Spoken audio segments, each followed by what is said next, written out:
आञ्जनेयं मतिपाटलाननं काञ्चनाद्रिकमनीयविग्रहं पारिजाततरुमूलवासिनं भावयामि पवमाननन्दनं यत्र यत्र रघुनाथकीर्तनं तत्र तत्र कृतमस्तकाञ्जलिं बाष्पवारि परिपूर्णलोचनं मारुतिं नमत राक्षसान्तकं मनोजवं मारुततुल्यवेगं जितेन्द्रियं बुद्धिमतां वरिष्ठं वातात्मजं वानरयूथमुख्यं श्रीरामदूतं शिरसा नमामि.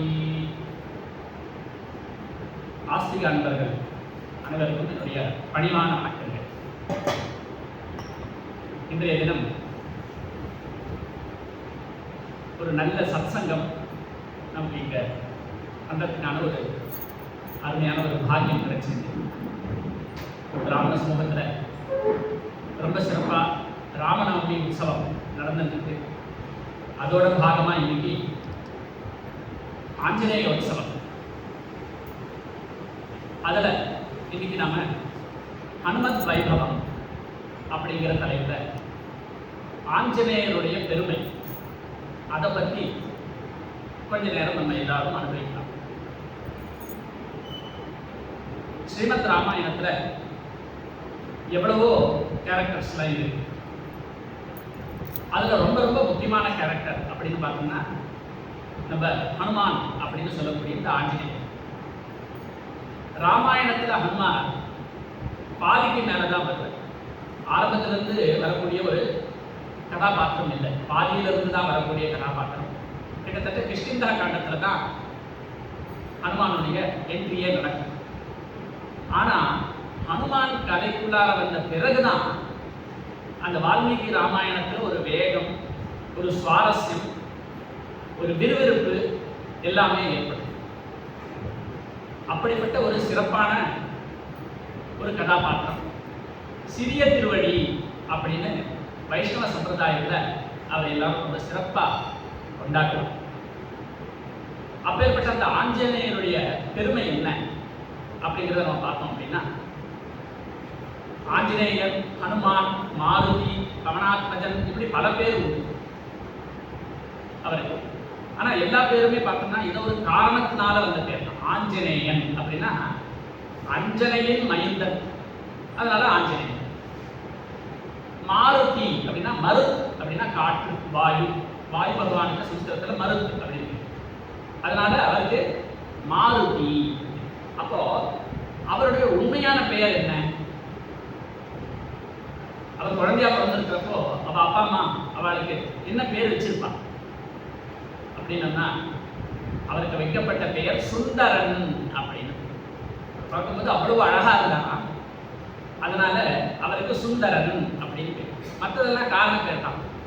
அவருக்கு ஹனுமான் அப்படின்னு ஒரு பேர் இருந்தது இல்லையா, அது பேர் ஏன் வந்தது அப்படிங்கிற காரணத்தை நான் மேல சொல்றேன்.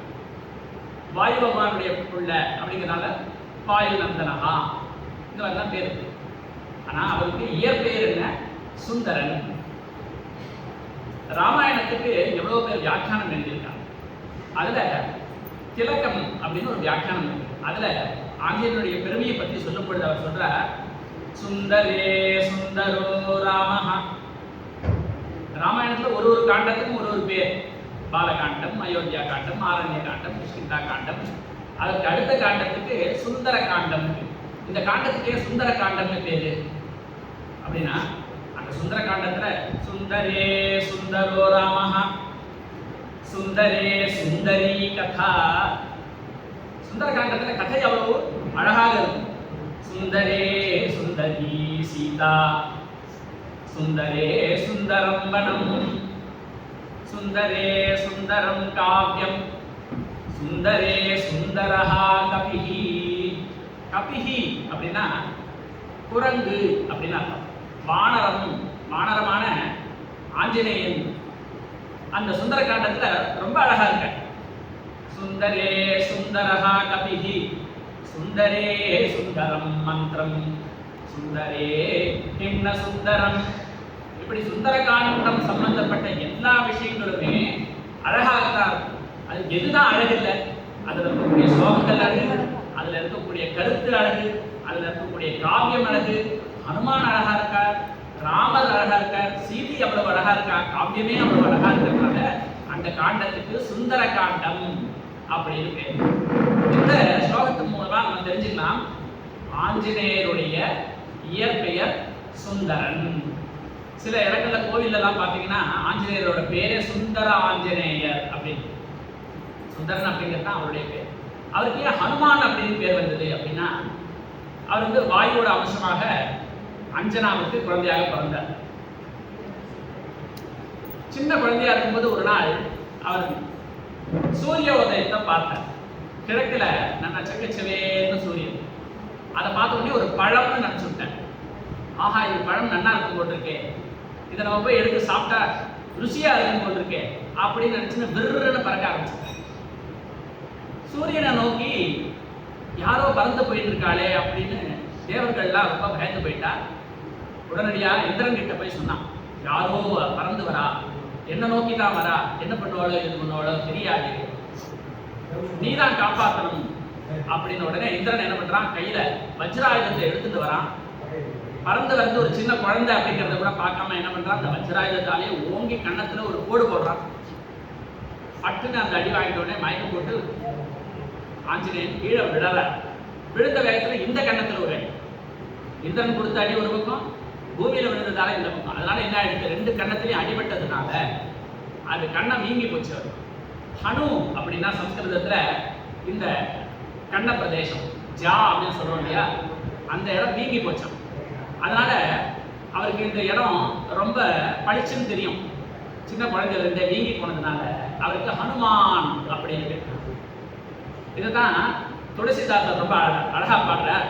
யுக சஹஸ்ரயோஜன பருபானு லீல்யோதாஹி மதுர பதஜானு பிரபுமுத்ரிகா மேலி முக்மாஹி चलदिलांघि गए अचरज नाही दुर्गम काज जगत के जेते सुगमानुग्रह तुमरे. அவ்வளோ சிறப்பான ஒரு ஆஞ்சநேயன் வைபவம். சின்ன குழந்தையா இருக்கும் போதே அவருடைய லீலை, ஏன்னா அவ்வளோ ஹைப்பர் ஆக்டிவா இருக்கார், துரு துரு துரு துருன்னு இருப்பார். இப்போ ஹனுமான் அடிபட்டு கீழே விழுந்துட்டார், மயக்கத்தில் இருக்கார். அஞ்சனா தேவி ஓடி போய் கடறா, குழந்தைக்கு என்ன ஆச்சோ ஏதாச்சோ அப்படின்னு. வாயு பகவானுக்கு ரொம்ப கோபம் வந்துட்டான். ஆஹா, அது எப்படி என்னுடைய குழந்தைய இவா இப்படி பண்ணலாம், வாயு புத்திரன் இல்லையா ஆஞ்சநேயன், அவனை போய் இந்த மாதிரி அடிக்கலாமா அப்படின்னு இந்திரனுக்கு ரொம்ப இந்த மாதிரி கொஞ்சம் கூட யோசனையே இல்லாம அடிச்சுட்டானே அப்படின்னு வாயு பகவானுக்கு அவ்வளவு கோபம். உடனே என்ன பண்ணார், ஒரு குகையில போய் உட்கார்ந்து விட்டார். வாயு பகவான் இல்லைன்னா என்ன ஆகும், எல்லாருக்கும் அவ்வளவுதான், மூச்சு விட முடியாம எல்லாருக்கும் லோ பிபி ஆயிடுது, எல்லாரும் கஷ்டப்படுறா, என்ன பண்றது எது பண்றதுன்னு தெரியல. உடனே வாயு பகவான் எங்க இருக்காருன்னு தேடிட்டு போய் அவரை சமாதானம் பண்ணார். தெரியாம நடந்துட்டு உங்க பிள்ளைன்றது தெரியாது, அதனால இப்போ என்ன பண்றோம், நாங்க சில காம்பன்சேஷன் கொடுக்குறோம். தெரியாதமா ஒரு விபத்து நடந்துருது அப்படின்னா ஏதாவது ஒண்ணு காம்பன்சேஷன் பண்றோம் அப்படின்னு எல்லா தேவதைகளும் வரிசையா வந்து ஆஞ்சநேயருக்கு அவ்வளவு வரங்களை கொடுக்குறாங்க. ஒரு தெய்வமா வந்து அவனுக்கு தீர்காயுசா இருக்கும், அவனுக்கு சக்தி நிறைய இருக்கும், அவனுக்கு புத்தி நிறைய இருக்கும், அவனுக்கு தைரியம் நிறைய இருக்கும் அப்படின்னு ஒவ்வொரு தெய்வமா வந்து ஒவ்வொரு தேவதையா வந்து வரம் கொடுத்துட்டே இருக்கார். இதுல கடைசியா வந்தவர் தான் சூரிய பகவான். ஏன்னா அவர் தானே முதல்ல கம்ப்ளைண்ட் கொடுத்தது. அவரை பிடிக்கிறதுக்கு தானே ஆஞ்சநேயர் வந்தார், பயந்து போய் அவர் தான் கம்ப்ளைண்ட் கொடுத்தார். அதனால அவருக்கு பயம் கடைசியா வர நம்மள ஏதாவது சொல்லிடுவாடோ. அவர் வரதுக்குள்ளார எல்லா வரங்களும் கொடுத்து முடிச்சுட்டார். இப்போ சூரிய பகவானுக்கு என்ன வரம் கொடுக்கறதுன்னே தெரியல. அவர் என்ன சொன்னாராம், என்கிட்ட கொடுக்கறதுக்கு வரமே எதுவுமே இல்லையே, எல்லாமே கொடுத்தாச்சு ஆஞ்சநேயனுக்கு, எல்லா சக்தியும் இருக்கே அப்படின்னு. உடனே அஞ்சனா தேவி சொன்னாராம், அப்படி இல்லை, என் பிள்ளை ரொம்ப துரு துரு துருன்னு இருப்பான், ஒரு இடத்துல நிற்க மாட்டான், ஓடிட்டே இருப்பான், ஹைப்பர் ஆக்டிவ் சைல்டு. அவனுக்கு ஒரு டீச்சர் எப்படி இருக்கணும்னா அவன் கூடவே ஓடுற மாதிரியே இருக்கணும் ஒரு டீச்சர். டீச்சர் ஒரே இடத்துல இருந்தாருனாக்க பாடம் நடத்த முடியாது. சூரிய பகவான் பாருவோம், ஒரு இடத்துல நிற்கிறதே இல்லை, பாரு ஸ்பேஸ் சுத்திட்டே இருக்காங்க இல்லையா, அதனால நீங்க தான் சரியான டீச்சர். ஆஞ்சநேயருக்கு எல்லா வித்தியைகளும் நீங்க தான் கற்றுக் கொடுக்கணும் ஒரு குருவா இருந்தது அப்படின்னு சூரிய தேவனுக்கு ரொம்ப சந்தோஷம். ஆஹா, அது இதுக்கு என்ன ஜம்முனை எல்லாம் சொல்லிக் கொடுத்துடா போறது அப்படின்னு ஆஞ்சநேயன் தன்னோட சிஷ்யனா ஏற்றுட்டு சகல வித்தியைகளையும் கத்துத்தர. அதனால்தான் ஆஞ்சநேயருக்கு நவவியாக்கரண பண்டிதா அப்படின்னு. ஒரே ஒரு வியாக்கரணம் கத்துட்டு வரதுக்குள்ளாரே நமக்கு எல்லாம் போருன்னு ஆகுது. ஆனா ஆஞ்சநேயன் நவவியாக்கரண பண்டிதா. வேதங்கள், வேதாங்கங்கள், இதிகாச புராணாதிகள் எல்லாத்தையும் கத்துக்கிறார். எல்லா விதமான சாஸ்திரங்களையும் கத்துட்டு மிகப்பெரிய பண்டிதரா வர. இப்ப வித்யாபியாசம் முடிஞ்சு போச்சு. முடிஞ்ச உடனே குருதட்சணை கொடுக்கணும் இல்லையா? ஆஞ்சநேயர் கேட்கிறார் சூரிய பகவான் கிட்ட, குருதட்சணையா உனக்கு என்ன வேணும்? அப்ப சூரிய பகவான் சொன்னார், எனக்கு எதுவுமே வேண்டாம். ஏன்னா இப்படி ஒரு உத்தமமான சிஷ்யன் எனக்கு இது வரைக்கும் கிடைச்சே.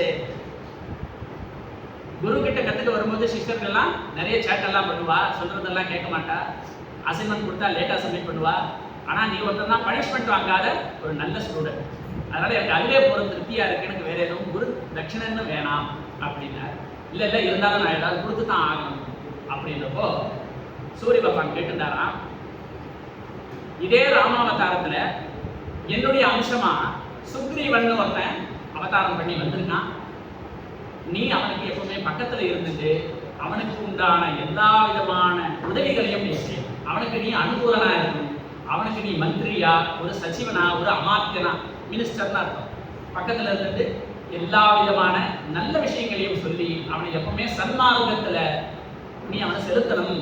அதனால அவனுக்கு நீ ஹெல்ப் பண்ணதுக்கு போ அப்படின்னு நியமிச்சு விட்டார். அந்நிய தேதியிலிருந்து ஹனுமான் சுக்ரீவனுக்கு அமாத்தியனா இருக்கார், சச்சிவனா இருக்கார், மினிஸ்டரா இருந்துட்டு எல்லா விதமான உபகாரங்களும் பண்ணிட்டு இருக்கார். இப்போ ராமலட்சுமணர்கள் சீதையை தொலைச்சிட்டு தேடிட்டு வந்துட்டு இருக்கான். சீத்தை எந்த பக்கமா போனாலும் தெரியலையே, எந்த மார்க்கமா போனாலும் தெரியலையே, எங்க தேடுறதுன்னு தெரியலையே. அவ கிஷ்கிந்தாவுக்கு வர. கிஷ்கிந்தியில அவ வரக்கூடிய அந்த இடத்துக்கு ரிஷ்யமுக பர்வதம் அப்படின்னு பேரு. இந்த ரிஷ்யமுக பர்வதம் எங்க இருக்கு அப்படின்னா, இப்போ நம்ம மாடர்ன் இந்தியால ஹம்பி அப்படின்னு ஒரு இடம் இருக்கு இல்லையா? கர்நாடகா தான் கிஷ்கிந்தா. அதுல பர்டிகுலரா இந்த ஹம்பி அப்படிங்கிற இடம் தான் இந்த ரிஷ்யமுக பர்வதம் இருந்த இடம். அந்த இடத்துல தான் சுக்ரீவன் ஒளிஞ்சி வாழ்ந்துட்டு இருக்கான். அவன் கூட ஹெல்ப்பருக்கு ஒரு 4-5 பேர் அவனுடைய சகாக்கள். இந்த சின்ன குரூப் அங்க ஒளிஞ்சிட்டு இருந்து வாழ்ந்துட்டு இருக்கான். ஏன் ஒளிஞ்சி வாழறா அப்படின்னா, சுக்ரீவனுக்கு வாலியை கண்டா அப்படின். வாலிக்கும் சுக்ரீவனுக்கும் ஒரு மிஸ் அண்டர்ஸ்டாண்டிங் ஆயிடுச்சு. இவனை வதம் பண்ணாம விடுறது இல்லைன்னு வாலி விரட்டி அடிச்சான். எங்கெங்க போனாலும் துரத்திட்டு வரான். அதனால ரிஷிமுக பர்வதத்துக்கு வந்துட்டான். ஏன் ரிஷிமுக பர்வதத்துக்கு வந்து ஒழிஞ்சிட்டான் அப்படின்னா, அங்க மதங்க மகர்ஷியோட ஆசிரமம் இருக்கு. ஒரு தடவை வாலி என்ன பண்ணா, ஒரு அபச்சாரம் பண்ணிட்டான். அதனால கோபம் வந்து மதங்க மகரிஷி ஒரு சாபம் கொடுத்தார் வாலிக்கு. நீ இந்த ஏரியா பக்கம் வந்தா உன் தலை சுக்கு வெடிச்சு நீ செத்து போயிடுவ அப்படின்னு சாபம் கொடுத்த. அதனால பயம் அவனுக்கு, வாலி இந்த பக்கம் வரமாட்டான். இந்த விஷயம் ஆஞ்சநேயனுக்கு தெரியும். அதனால சுக்ரீவன் கிட்ட சொல்ற, நீ வாலி கிட்ட இருந்து தப்பிச்சு சேஃபா இருக்கிறதுக்கு ஒரு இடம் இருக்கு, அதுதான் இந்த ரிஷிமுக பர்வதம். நீ அங்க போய் சௌக்கியமா இருக்கலாம், வாலியுடைய பயம் இல்லாமல் இருக்கலாம். அந்த இடத்துல இருந்துருக்கான். ஒரு நாள் ராமனும் லட்சுமணனும் அந்த பக்கமா வரா. அவளை பார்த்த உடனே சுக்ரீவனுக்கு பயம் வந்துடுது. ஒரு இடத்துல நிக்க முடியல, இங்க போறான் அங்க வரான், தவிக்கிறான், உட்காடுறான், நிக்கிறான், குதிக்கிறான். ஒரு மனசுல நிம்மதியே இல்லை அவனுக்கு. அவனை பார்த்த உடனே ஹனுமான் கேட்கிறார், சுக்ரீவா என்ன ஆச்சு உனக்கு? ஏன் இப்படி பயந்து நடுங்கிட்டு இருக்க? என்ன ப்ராப்ளம் உனக்கு அப்படின்னு கேட்கிறார். அப்ப அவன் சொல்றான், இந்த வாலி பத்தியா என்ன நிம்மதியாவே இருக்க விட மாட்டேங்கிறான், என்ன அடிக்கிறதுக்கு 2 ஆளை அனுப்பிச்சுட்டான். அவ எப்படி இருக்கா அப்படின்னா அஜானுபாவா இருக்கா, பார்க்கறதுக்கே பராக்கிரமசாலிகளா இருக்கா, பார்க்கறதுக்கு மர உரியெல்லாம் தரிச்சுட்டு வந்திருக்கா, வனவாசிகள் மாதிரி தான் இருக்கா. ஆனா அவ கையில ஆயுதங்கள்லாம் இருக்கு, வில், வேல், அம்பு இதெல்லாம் வச்சுட்டு வரா. ஒரு சன்னியாசி வேஷத்துல இருக்கவாளுக்கு இதெல்லாம் இருக்கு. அப்ப அவ பார்த்தா மாறு வேஷத்துல வந்த வீரர்கள் மாதிரி தான் இருக்கு. வாலிதான் கண்டிப்பா இவாட அனுப்பிச்சிருக்கான், என்ன அடிக்கிறதுக்காக தான் அவ வந்திருக்கா, எனக்கு பயமா இருக்கே அப்படின்னு நடுங்கினான். உடனே ஆஞ்சநேயர் சொன்னார், கவலைப்படாத, பயப்படாத. முதல்ல பயம்தான் நமக்கு சத்ரு. பயம் வந்துருக்குன்னா நம்முடைய புத்தி எந்த விஷயத்தையுமே யோசிக்காது. அதனால இப்ப பயப்படுறதுக்கான காரியம் இல்லை, கவலைப்படாது. நான் போய் என்ன எதை விசாரிச்சுட்டு வரேன், நீ தைரியமா இங்கே இரு அப்படின்னு இவர் கெடுக்கடுன்னு போறார். ஆனா வானர ரூபத்துல போனா அவளுக்கு ஏதாவது சந்தேகம் வருமோன்னு சொல்லிட்டு ஆஞ்சநேயர் என்ன பண்றாரா, மனுஷ ரூபத்துல போறார். காமகம் காமரூபினம் அப்படின்னு எழுதுறார் வால்மீகி. ஆஞ்சநேயருக்கு இஷ்டத்துக்கு ஏத்த மாதிரி தன்னுடைய ரூபத்தை மாத்திக்கக்கூடிய சக்தி உண்டா. அதனால மனுஷ ரூபத்துல நேராக போறார். ராமனையும் லக்ஷ்மணனையும் நமஸ்காரம் பண்ணி கேட்கிறார், நீங்க யாரு, எங்க இருந்து வரேன், எங்க போயிட்டு இருக்கு, என்ன விஷயமா இந்த பக்கம் வந்து அப்படின்னு கேட்கிறார். அப்போ தன்னை அவர் அறிமுகப்படுத்திக்கிறார். சுக்ரீவோ நாம தர்மாத்மா கஷ்டித் வானர புங்கவஹ. சுக்ரீவோ நாம தர்மாத்மா, சுக்ரீவன் ரொம்ப நல்லவன், தர்மத்தை கடைபிடிக்கக்கூடியவன். கஷ்டித் வானர புங்கவஹ, அவன் ஒரு வானர வீரன். வீரோ வினிகிருதோ பிராத்ரா ஜெகத் பிரமதி துக்ஷிதா, அவனுடைய அண்ணா வாலின்னு ஒருத்தன் ரொம்ப சக்திசாலி பராக்கிரமசாலி, ஆனா அவன் ஒரு அதார்மிகன், தர்மத்தை கடைபிடிக்காதவன். அவன் என்ன பண்ணிட்டான், கோடிச்சுட்டு தம்பின்னு கூட பார்க்காம இவனை நாட்டை விட்டு துரத்திட்டான். அவன் கஷ்டப்பட்டு ஊர் ஊரா இங்க ஒளிஞ்சு வாழ்ந்துட்டு இருக்கான். பிராப்தோகம் பிரேஷிதஸ்தேன சுக்ரீவேன மகாத்மனா, அந்த சுக்ரீவன் எங்களுக்கெல்லாம் தலைவன். உங்க ரெண்டு பேரையும் பார்த்த உடனே என்னமோ பயந்துட்டான். அவன் யாரு, நீங்க எதுக்கு வந்திருக்கீங்கன்னு தெரியாம ரொம்ப விசனப்பட்டு இருக்கான், ரொம்ப துக்கப்பட்டு இருக்கான். ராஜ்ஞா வானர முக்கியானாம் ஹனுமான் நாம வானரஹா. இவர் மாறு வேஷத்துல தானே வந்த, மனுஷ ரூபத்துல தானே வந்த. ஆனா ராமன் கிட்ட பேசிட்டே இருக்கும் பொழுது அவருக்கு பொய் பேச வரலையா. ராமனுடைய முகத்தை பார்த்த உடனே, அந்த சாந்தியை பார்த்த உடனே, அந்த அமைதியை பார்த்த உடனே ராமனை எப்படி வர்ணிக்கிறார் வால்மீகி அப்படின்னா, ராமோ விக்கிரகவான் தர்மஹா. தர்மம் ஒரு வடிவெடுத்து வந்தா, உருவெடுத்து வந்தா எப்படி இருக்கும் அப்படின்னா, ராமனை பார்த்தா போதுமா, அப்படித்தான் இருக்குமா தர்மம். அப்படிப்பட்ட தர்மமே உருவான ராமனை பார்த்த உடனே ஹனுமானுக்கு வந்து பொய் சொல்ல முடியல. மனுஷ ரூபத்தில் இருந்தாலும் அவர் என்ன சொல்றார், ஹனுமான் நாம வானரஹா, என் பெயர் ஹனுமான், நான் ஒரு குரங்கு. மாறு வேஷத்துல இருந்து யாராவது உண்மையை சொல்லுவாரோ. இந்த ஸ்கூல்ல எல்லாம் பார்த்தோம்னாக்க ஃபேன்சி ட்ரெஸ் காம்படிஷன் அப்படின்னு பசங்கள்லாம் ட்ரெஸ் மாற்றிட்டு வரும் இல்லையா. ஒன்று பூ மாதிரி வேஷம் போட்டுன்னு வரும், ஒன்று மரம் மாதிரி வரும், ஒன்று முயல் குட்டி மாதிரி வரும், ஒன்று மான் மாதிரி ட்ரெஸ் பண்ணிட்டு வரும். அதுக்கிட்ட போய் கேட்டா நீ யார் அப்படின்னா, நான் மான் அப்படின்னு பேரை சொல்ல. ஏன்னா இப்போ அது வந்து அந்த கேரக்டராக இருக்கு. ஆனால் இங்க ஆஞ்சநேயருக்கு ராமனை பார்த்த உடனே உண்மை தானாவே வாயிலிருந்து வெளியில வரலாம். ஹனுமான் நாம வானரஹா அப்படின்னு சொல்லிட்டு அப்புறம் தான் அவரை யோசிக்கிறார், ஆஹா உண்மை வெளியில வந்துட்டேன், சரி இனிமேல் மாறு வேஷம் போட்டு ஒரு புண்ணியமும் இல்லை அப்படின்னு தன்னுடைய சுயரூபத்தை காட்டிட்டு சொல்றார். யுவாபியாம் சக தர்மாத்மா சுக்ரீவஹா சக்கியமிச்சதி. நீங்க எதுக்காக வந்திருக்கீங்க அப்படிங்கிற விஷயத்த சொன்னீங்கன்னா எங்களால ஏதாவது உதவி செய்ய முடியும்னா செய்வோம். சுக்ரீவன் ரொம்ப நல்லவன், உங்களுக்கு அவன் உதவி செய்ய தயாரா இருக்கான். சக்கியமிச்சதி, உங்க கூட நட்பு பாராட்டணும்னு அவன் ஆசைப்படுறான், உங்களோட மித்திரனா இருக்கணும்னு அவன் ஆசைப்படுறான். பிக்ஷு ரூப பதி சன்னம், அதனால்தான் நான் பிக்ஷு ரூபத்துல, ஒரு பிராமண ரூபத்துல, ஒரு மனுஷ ரூபத்துல இங்க வந்தேன். சுக்ரீவ பிரிய காமியா, சுக்ரீவனுக்கு பிடித்தமான ஒரு விஷயத்தை செய்யணும், அவனுக்கு நன்மையை செய்யணும் அப்படிங்கிறதுக்காகத்தான் மாறு வேஷம் போட்டு வந்தனே தவிர ஏமாத்தணும் பொய் சொல்லணும் அப்படிங்கிற அவசியத்துக்காக வரல. ஆனா உங்களை பார்த்த உடனே உண்மை வந்துடுத்து, ஹனுமான் நாம வானரஹா, இதுதான் விஷயம். ரிஷ்யமூகாதிக பிராப்தம் காமகம் காமரூபினம், எனக்கு எந்த உருவம் வேணாலும் எடுக்க தெரியும், எந்த வடிவம் வேணாலும் எடுக்க முடியும், அந்த சக்தி எனக்கு இருக்கு. என் பெயர் ஹனுமான், எதுக்கு வந்திருக்கீங்கன்றது சொல்லுங்கோ இப்படின்னு சொல்லிட்டு ஹனுமான் ஒன்றும் பேசாம கையை கட்டி வாயை பற்றி நமஸ்காரம் பண்ணிட்டு நின்னாராம். அதை பார்த்த உடனே ராமனுக்கு அவ்வளவு ஆச்சரியம். ஏன் அப்படின்னா, ஒரு விஷயத்தை எப்படி சொல்லணும் அப்படிங்கிறது ஒரு மிகச்சிறந்த கலை. தி ஆர்ட் ஆஃப் கம்யூனிகேஷன் அப்படின்னு சொல்றாரு இல்லையா. ஒரு விஷயத்தை எப்படி சுவாரஸ்யமா சொல்றது, சுருக்கமா சொல்றது, எல்லாருக்கும் புரியுற மாதிரி சொல்றது அப்படிங்கிறது ஒரு ஆர்ட். இப்போ திருப்பணித்தரால இருந்து நான் இங்க வந்திருக்கேன். இப்போ மாமா கேட்கறாருன்னு சொல்லுவோம், அங்கிருந்து எப்படி வந்தேன், நான் ஏன் கேட்கிறேன், காத்தால 3 மணிக்கு எழுதுனா எழுந்து இந்த ஊபர் புக் பண்ணலான்னு பார்த்தா ஒருத்தனும் போனே எடுக்க மாட்டேங்கிறான் அப்படின்னு ஆரம்பிச்சுன்னா அவருக்கு என்ன இருக்கும், அதெல்லாம் எனக்கு தேவையில்ல சுவாமி, நீர் எப்படி வந்தேன், டயத்துக்கு வந்துட்டாரா, இங்கே வந்துட்டாரா நேரம், அதுதான் நான் விஷயம். அதை தானே நம்ம முதல்ல சொல்லணும். அதுக்கப்புறமா அவர் வேற ஏதாவது கேள்வி கேட்டா நம்ம விஸ்தாரமா சொல்லலாம். சில பேருக்கு அந்த மாதிரி தான் சுருக்கமா பேச தெரியாது. ஆனா ஹனுமான் பாருங்க எவ்வளவு சுருக்கமா நான் சொல்ல வந்த விஷயத்தையும் சொல்லி, தன்னுடைய தலைவன் தர்மாத்மாங்கிறதையும் சொல்லி, தனக்கு எவ்வளவு சக்தி இருக்குங்கிறதையும் அழகா சொல்லி, நாங்க சக்கியமிச்சதி நம்ம 2 பேரும் ஃப்ரெண்ட்ஸ் ஆயிடலாம் அப்படிங்கிற விஷயத்தையும் ரொம்ப அழகா சொல்லியிருக்கார்.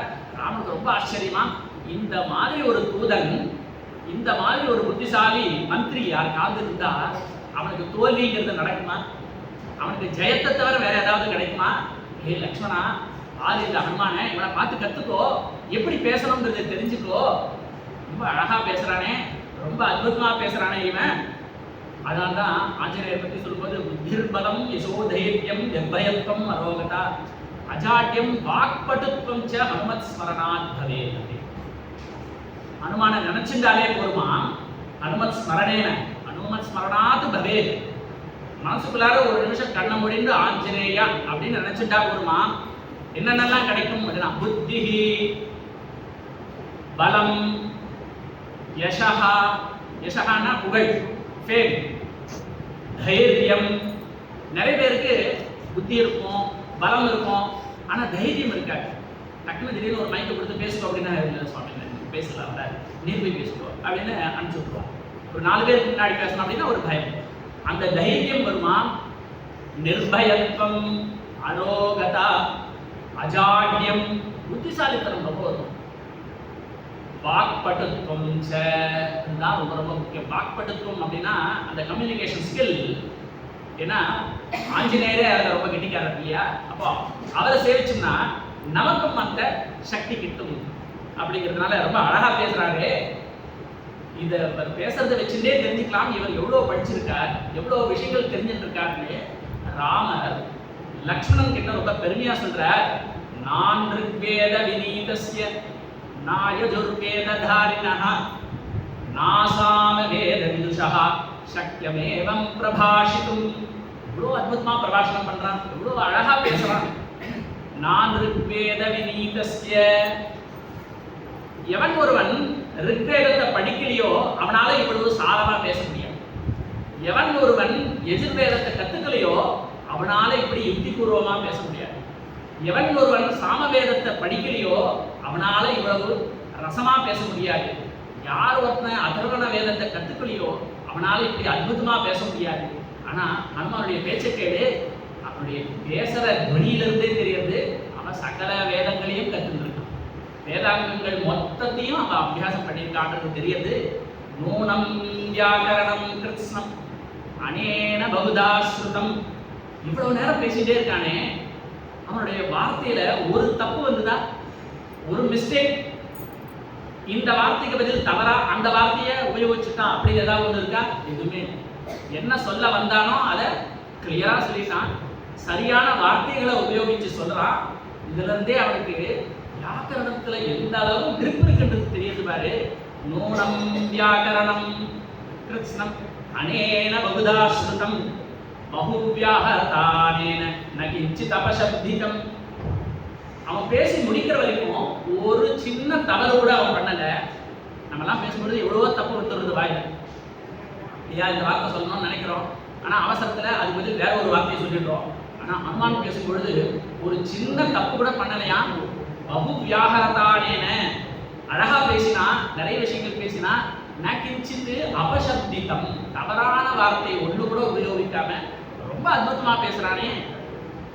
ஏவம் விதஹா தூதஹா யஸ்ய பவேத்.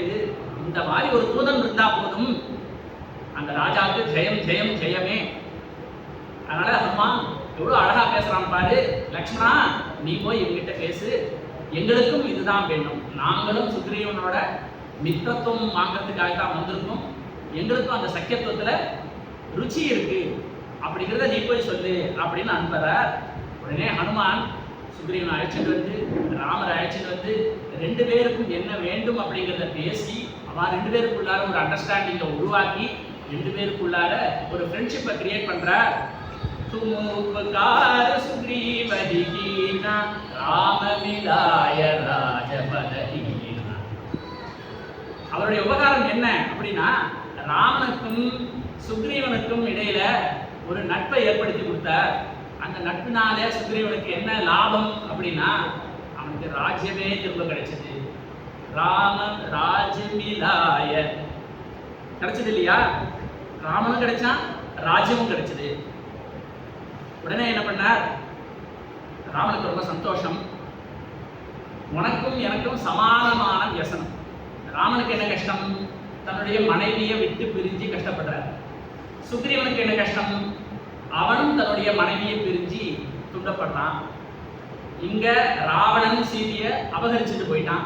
அங்க வாலி சுக்ரீவனுடைய மனைவியை அபகரிச்சுட்டு போய் சுக்ரீவனை நாட்டை விட்டே துரத்தி இந்த மாதிரி 2 பேரும் கஷ்டப்படுத்திட்டு இருக்கா. அப்போ ராமன் சொல்றா, கவலைப்படாத அப்படின்னு வாலியை நிகிரகம் பண்ணி அந்த இழந்த ராஜ்யத்தை மறுபடியும் சுக்ரீவனுக்கு மீட்டு கொடுக்குறார். மீட்டு கொடுத்த உடனே சுக்ரீவன் சொல்றான், எனக்கு ரொம்ப சந்தோஷம், என்னுடைய வானர சேனை எல்லாரையும் நான் அனுப்புறேன். எல்லா பக்கமும் போய் தேடுவான். பூமி முழுக்க ஒரு இடம் பாக்கி இல்லாம எல்லா இடத்துலையும் போய் சுத்தி பார்த்து தேடி சீதாவை கண்டுபிடிச்சிட்டு தான் வருவா. ஆனா இப்போ உடனே வேண்டாம், இப்போ கொஞ்சம் மழை சீசனா இருக்கு, ஒரு 4 மாசத்துக்கு மழை, அந்த சீசன் முடியட்டும். இப்போ மழை சீசன் அனுப்பிச்சோம்னா பாவம் குரங்குகள்லாம் மழையில் நனைஞ்சி அதுகளுக்கு சைனஸ்லாம் வந்துடும், ஜலதோஷம்லாம் வந்துடும், ஜுரம்லாம் வந்துடும், கஷ்டப்படும். அதனால் அதெல்லாம் முடியட்டும், அதுக்கப்புறமா நான் வானர சேனையை ஏற்பாடு பண்ணி அனுப்புகிறேன் அப்படின்னா ராமனும் பொறுமையாக சரி அப்படின்னு வெயிட் பண்ணிட்டு இருக்கார். இந்த மழை காலம் முடிஞ்சது. ஆனாலும் சுக்ரீவன் எதுவும் ஏற்பாடு பண்ணதா தெரியல. இவருக்கு கொஞ்சம் கொஞ்சமாக பொறுமை போயிட்டே இருக்கு. அப்புறம் பார்த்தாரு, இதுக்கு மேலே வெயிட் பண்ணால் காரியம் நடக்காதுன்னு ரொம்ப கோபம் வந்துடுது. லட்சுமணன் கூப்பிட்டு சொல்கிறார், நீ போய் அவனுக்கு ஒரு ரிமைண்டர் கொடுத்துருப்பான். சுக்ரீவன் மறந்துட்டான். ஏன்னா ரொம்ப நாளாக காட்டில் அடைஞ்சிட்டு இருந்தாங்க. ரொம்ப நாள் கழிச்சு திடீர்னு ராஜபோகம் கிடைச்சிருக்கு, சுகபோகம் கிடைச்சிருக்கு அப்படின்னு உடனே அந்த சுகத்தில் மூழ்கிட்டான். 4 மாதம் டைம் வாங்கிட்டு இருக்கோன்றது மறந்து போயிடுது. அவன் அன்றைக்கு ஜாலியாக இருந்துருக்காங்க சௌக்கியமா. அதனால ராமன் ஒரு மெசேஜ் சொல்லி அனுப்புகிறார். ஏ சுக்ரீவா, நீ 4 மாதம் டைம் கேட்ட, அது காலம் முடிஞ்சு போச்சு. நான் வாலியை எந்த வழியா அனுப்பிச்சனோ அந்த வழி இன்னும் திறந்து தான் இருக்கு அப்படிங்கிறது போய் சொல்லிட்டு வா அப்படின்னா லட்சுமணனும் அதே கோபத்தோட அங்கே போற.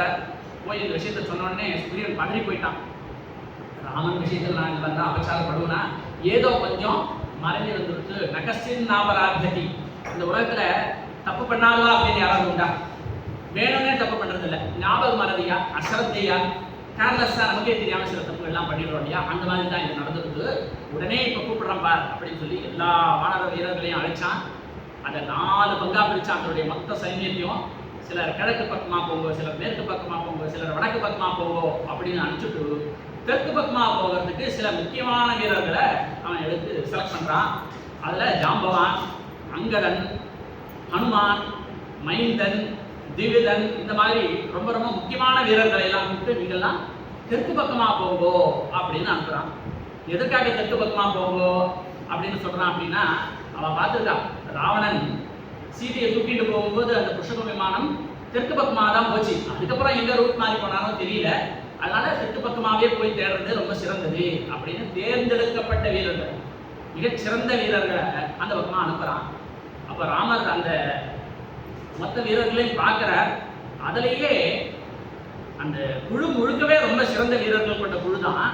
இருந்தாலும் அதில் தி பெஸ்ட் யாரு அப்படின்னு பார்க்கும்பொழுது அவருக்கு ஆஞ்சநேயன் தான் கண்ணில் படுறான். உடனே ராமர் அவனை கூப்பிட்டு, நீ கண்டிப்பாக சீதையை கண்டுபிடிச்சிடுவேன்னு எனக்கு நம்பிக்கை இருக்கு, உங்களை எனக்கு முழுமையான நம்பிக்கை இருக்கு, நீ கண்டிப்பாக கண்டுபிடிப்ப. அதனால நீ சீதையை பார்த்தனா அவர்கிட்ட போய் சில விஷயங்களை பேசு. ஆனால் சீதைக்கு ஒரு சந்தேகம் வரும் இல்லையா? இவன் வாஸ்தவமாகவே ராமதூதன் தானா, ராமர் தான் அனுப்பிச்சிருக்கார் அப்படிங்கிறதுக்கு ஏதாவது ஐடென்டிஃபிகேஷன் வேணும் இல்லையா? ஒரு ஐடி கார்டு ஏதாவது ஒன்று கொடுத்து அனுப்புறமே. இந்த காலத்தில் ஏதாவது ஆதார் கார்டு கொடுத்தேன்னு சொன்னான், இல்லை ஓட்டர் ஐடி கொடுக்கலாம். ஆனால் அவர் என்ன கொடுக்குறார் அப்படின்னா, ராமநாமாங்கிதம் அங்குலீயகம், தன்னுடைய கையில இருந்து மோதிரத்தை கட்டி கொடுக்குறார். அதில் ராமா அப்படின்னு எழுதியிருக்கு. அதை எடுத்து ஆஞ்சநேயன் கிட்ட கொடுத்துட்டு, ஆஞ்சநேயா இதை பத்திரமா வச்சுக்கோ, இதை நீ குறைச்சிட்டீங்கன்னா இதை ஜிஆர்டி ஜுவல்லரிலையோ இல்லை பிரின்ஸ் ஜுவல்லரிலையோ வாங்க முடியாது, ரொம்ப விசேஷமான ஒரு மோதிரம், இதை வச்சுக்கோ, இதில் என் பேர் இருக்கு. இதை பார்த்த உடனேவே ஜானகிக்கு தெரிஞ்சிடும் நீ ராமன் கிட்ட இருந்து தான் வந்திருக்க அப்படின்னு. ததௌ தஸ்மை ததः ப்ரீதः. ரொம்ப சந்தோஷத்தோட அந்த மோதிரத்தை ஹனுமான் கையில கொடுத்த. ஸ்வநாமாங்கித உபசோபிதம் அங்குலீயம் அபிஞானம் ராஜபுத்யா பரந்தபஹ. இதை கொண்டு போய் சீதை கிட்ட கொடுத்துரு. ராமனை பார்த்தால் எந்த சந்தோஷம் சீதைக்கு கிடைக்குமோ அதை விட 2 மடங்கு சந்தோஷம் இந்த மோதிரத்தை பார்த்தா அவளுக்கு கிடைக்கும் அப்படின்னு கொடுத்து அனுப்புற. இந்த கட்டம் வந்து ஒரு சாதாரண கட்டம் மாதிரி நமக்கு தோணும். ராமன் தன் பெயர் குறித்த மோதிரத்தை ஹனுமான் மூலமாக சீதைக்கு கொடுக்கிறார் அப்படின்ற மாதிரி இருக்கும். ஆனா இதுக்கு பின்னாடி ஒரு தத்துவார்த்தம் இருக்கு அப்படின்னு வைஷ்ணவ சம்பிரதாயத்துல சொல்லுவாங்க. இந்த இடத்துல ராமன் அப்படிங்கிறது பரமாத்மா, சீதா அப்படிங்கிறது ஜீவாத்மா. ஜீவாத்மாவானது பரமாத்மாவை விட்டு பிரிஞ்சு இருக்கு. பரமாத்மாவை விட்டு தனியா இருக்குன்றதுனால அது கஷ்டப்படுது. பரமாத்மாவும் இந்த ஜீவன் எங்கிட்ட வராம தனியா கிடந்து அலையிறதே அப்படின்னு பரமாத்மாவும் கஷ்டப்படுது. பரமாத்மாவோட எண்ணம் என்ன? ஜீவாத்மா எப்படியாவது தன்னை வந்து அடையணும். ஜீவாத்மா என்ன நினைக்கிறது? பரமாத்மாவை பத்தி எந்த விதமான ஒரு எண்ணமும் இல்லாமல், இந்த பரமாத்மாவை எப்படி அடையிறதுன்ற வழி தெரியாமல், யாரு பரமாத்மா கிட்ட கூட்டிட்டு போவா அப்படின்ற ஒரு கைடன்ஸும் இல்லாம அது பாவம் தனிச்சுட்டு இருக்கு. அந்த இடத்துல பரமாத்மா என்ன பண்றாராம்? ஒரு குரு மூலமாக, ஒரு ஆச்சாரியன் மூலமாக அந்த ஜீவாத்மாவை தங்கிட்ட அழைச்சிட்டு வர்றதுக்கு ஏற்பாடு பண்றாராம். அதற்கு என்ன உபாயம் அப்படின்னா, நாம ஹனுமான் தான் எங்க ஆச்சாரிய சுரூபம். அவர் அந்த ஜீவாத்மா கிட்ட என்ன கொடுக்குறார் அப்படின்னா நாமத்தை கொடுக்குறார். அந்த மோதிரத்துல என்ன இருக்கு? ராம அப்படிங்கிற அந்த நாமம். ராமநாமத்தினுடைய பெருமையை பற்றியே ஒரு நாள் முழுக்க பேசிட்டே இருக்கலாம். அவ்வளவு ஒரு உத்தமமான ஒரு மந்திரம், தாரக மந்திரம் அப்படின்னு பேரு. சகஸ்ரநாமத்தை சொன்னா என்ன பலன் கிடைக்குமோ அதை ராமா ராமா ராமான்னு 3 தடவை சொன்னாலே பலன் கிடைச்சது. ஸ்ரீராம ராம ராமேதி ரமே ராமே மனோரமே சஹஸ்ரநாம தத்துல்யம் ராமநாமராணனே. வியாசர் எழுதுறார். இந்த கான்வர்சேஷன் பார்வதிக்கும் பரமேஸ்வரனுக்கும் நடுவில் நடக்குது. பரமேஸ்வரனே தன்னுடைய வாக்கால சொல்றார், பார்வதி ராமா ராமா ராமான்னு 3 தடவை சொன்னாலே போதும், சகஸ்ரநாமத்தை சொன்ன பலன் கிடைக்கும். அப்பேற்பட்ட உத்தமமான அந்த நாமம், அதுக்கு தாரக நாமம் அப்படின்னு பேரு. அந்த நாமத்தை பரமாத்மா ஆச்சாரியன் மூலமாக ஜீவனுக்கு கொடுத்து மோட்சத்துக்கு அழைச்சிட்டு வரக்கூடிய ஒரு உத்தமமான ஒரு கட்டம் அப்படின்னு வைஷ்ணவ சம்பிரதாயத்துல இந்த அங்குலீயக பிரதானங்கிறது ரொம்ப ஆச்சரியமா அற்புதமா சொல்லுவார். இந்த மோதிரத்தை வாங்கிட்டார், ரொம்ப பத்திரமா எடுத்து வச்சுட்டார். பிரபு முத்ரிகா மேலி முகமாகி ஜலதிலாங்கி கயே அச்சரஜனாகி. துளசிதாசன் இந்த பாடும் பொழுது அந்த மோதிரத்தை வாங்கி கொண்டு போய் சீதாமா கிட்ட கொடுத்தது மட்டும் இல்ல, கடலை தாண்டி போனாரே அதுல எனக்கு ஒன்றும் ஆச்சரியம் இல்லை அப்படின்னு எல்லாரும் பார்த்தா, என்ன சுவாமி இப்படி சொல்லிட்டு, கடலை தாண்டி போறது ஒரு மிகப்பெரிய விஷயம் இல்லையா? ஹனுமான் ஒரே ஒரு குதியிலேயே இங்க மகேந்திரகிரியிலிருந்து பறந்து ஸ்ரீலங்காவுக்கு போய் இறங்கிட்டார். அப்போ எவ்வளவு சக்தி இருக்கணும், எவ்வளவு தைரியம் இருக்கணும், அப்பதானே இந்த காரியத்தை செய்ய முடியும். அசாத்திய சாதகன் இல்லையா ஹனுமான்? அசாத்திய சாதக சுவாமி அசாத்தியம் தவ கிம் வத ராமதூத கிருபா சிந்தோ மத்காத்யம் சாதய பிரபோ அப்படின்னு எல்லாரும் கொண்டாடுறாரு. மிகச்சிறந்த ஒரு காரியத்தை பண்ணியிருக்கான். அதை பார்த்துட்டு அச்சரஜனாகி எனக்கு ஒன்றும் பெரிய ஆச்சரியம் இல்லைன்னு சொல்றேன், இது என்ன விஷயம் அப்படின்னு கேட்டா, அதுக்கு துளசிதாசன் சொன்னாராம், ஏன்னா அவருக்கு ஏற்கனவே ராமாயண கதை தெரியும். துளசிதாசன் வாழ்ந்தது 16ஆம் நூற்றாண்டு தானே, இப்போ இன்னைக்கு ஒரு 400-500 வருஷத்துக்கு முன்னாடி வாழ்ந்தார். அவருக்கு ஏற்கனவே ராமாயண கதை முழுக்க தெரியும். அதனால ராமன் அனுப்பிச்சிருக்கார் அப்படிங்கிறதுனால ஹனுமான் கடலை தாண்டி போனார் அப்படிங்கிறது அவருக்கு ஏற்கனவே தெரியும். அதுல ஒன்றும் மிகப்பெரிய ஆச்சரியம் இல்லை. ஆனா எனக்கு என்ன ஆச்சரியம் தெரியுமா, மறுபடியும் அவர் கடலை தாண்டி வந்தார். இதை நிறைய பேர் வந்து யோசிக்க மாட்டார். ஹனுமான் முதல் தடவை கடலை தாண்டி போனார், அவர் 2வது தடவை கடலை தாண்டி போனார், இதை விட அதிகம் தூரம் பறந்தார். எப்போ அப்படின்னா யுத்தம் நடக்கிறது. அப்போ வானத்தினால அடிபட்டு ராமன் லக்ஷ்மணன் 2 பேருமே விழுந்துடுறா. நாகபாசம் அப்படிங்கிற ஒரு பானத்தினால அடிபட்டு மயக்கம் போட்டு 2 பேருமே விழுந்துடுறா. அப்போ மொத்த சேனையுமே அல்லோல கல்லோல படுறது. ஏன்னா தலைவர்களாக இருக்கக்கூடிய ராமனும் லக்ஷ்மணனும் விழுந்துட்டாங்கன்னா இதுக்கு மேல என்ன யுத்தம் இங்க இருக்கு அப்படின்னு. அப்ப அப்பதான் ஜாம்பவான் மற்றவெல்லாம் ஒன்று கூடி ஆலோசனை பண்ணி இதுக்கு சஞ்சீவனி பர்வதத்திலிருந்து சில மூலிகைகளை கொண்டு வந்தாதான் காப்பாற்ற முடியும், அதுவும் சூரியோதயம் ஆறதுக்கு முன்னாடி கொண்டு வந்துடணும், அப்பதான் காப்பாற்ற முடியும். இதை யார் இவ்வளவு ஷார்ட் ஸ்பேன் ஆஃப் டைம் குயிக்கா கொண்டு வருவா அப்படின்னா ஆஞ்சநேயர் தவிர வேற யாரால பண்ண முடியும்? அவர் தானே ஏபிடி மாஸ்டர் சர்வீஸ் வச்சிருக்காரு. விருதுங்கிறத பறந்து போய் டக்குன்னு எடுத்து வந்துடுவாருன்னு அனுமான அனுப்புறா. அவர் ஸ்ரீலங்காவிலிருந்து பறந்து இமயமலை வரைக்கும் போறார். முதல் தடவை கடல் தாண்டும் பொழுது மகேந்திரகிரியிலிருந்து ஸ்ரீலங்கா போயிருக்காரு. அது 100 யோஜனை தூரம் தான், அது ஒரு பெரிய விஷயம் இல்லை. ஆனா இப்போ அதே ஸ்ரீலங்காவிலிருந்து ஆரம்பிச்சு மகேந்திரகிரியை தாண்டி அதை உத்தர பாரதத்தை தாண்டி அதுக்கும் மேல இமயமலை வரைக்கும் போய் அங்க சஞ்சீவனி பர்வதம் எங்க இருக்குன்னு தேடி 4 மூலிகைகள் எடுத்துடுவான்னு சொல்லியிருக்கா. இவருக்கு குழப்பத்துல பேர் மறந்து போச்சு, என்ன பேருன்னு தெரியலையே. அங்க எல்லா செடியும் ஒரே மாதிரியே இருக்கு.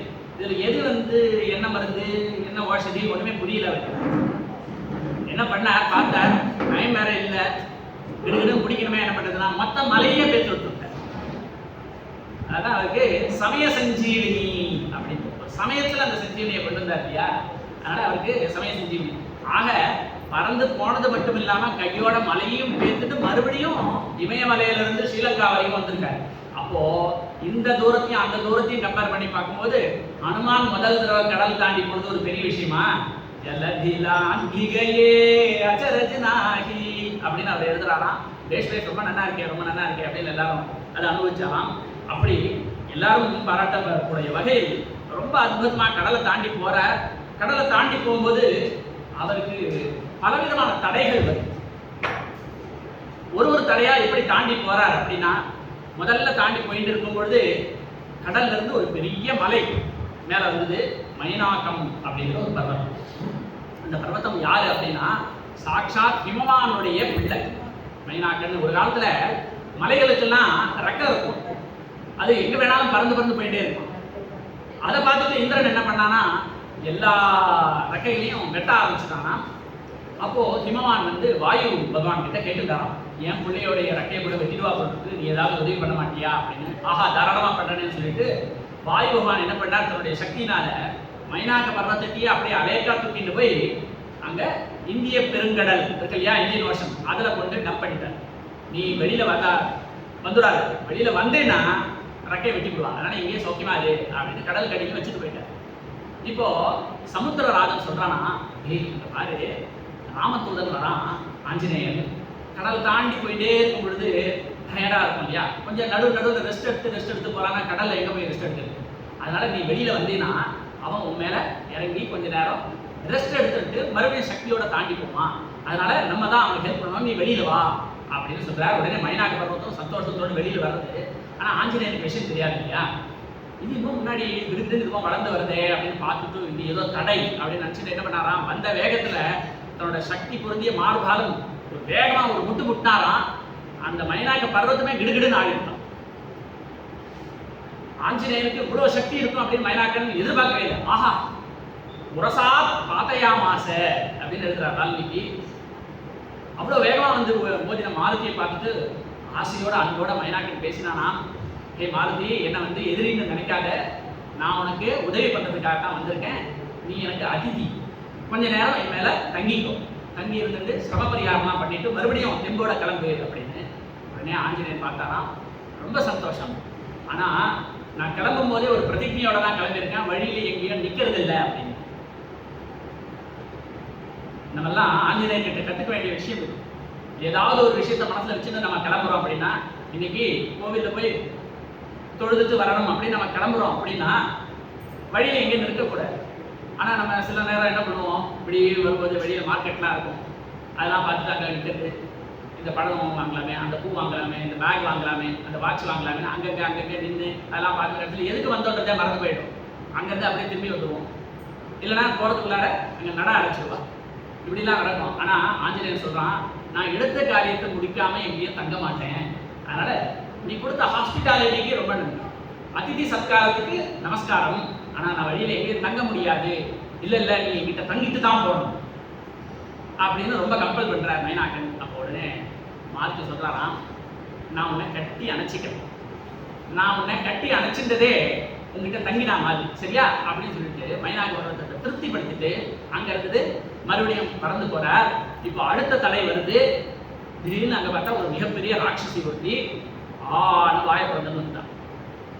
யாருது அப்படின்னு பார்த்தா, என் பேரு சுரசா, நான் வந்து ரொம்ப நாளா எதையும் சாப்பிடவே இல்லை, எனக்கு பசிக்கிறது, அதனால நான் சாப்பிட போறேன் அப்படின்னு என் வாயில நுழ அப்படிங்கிறார்.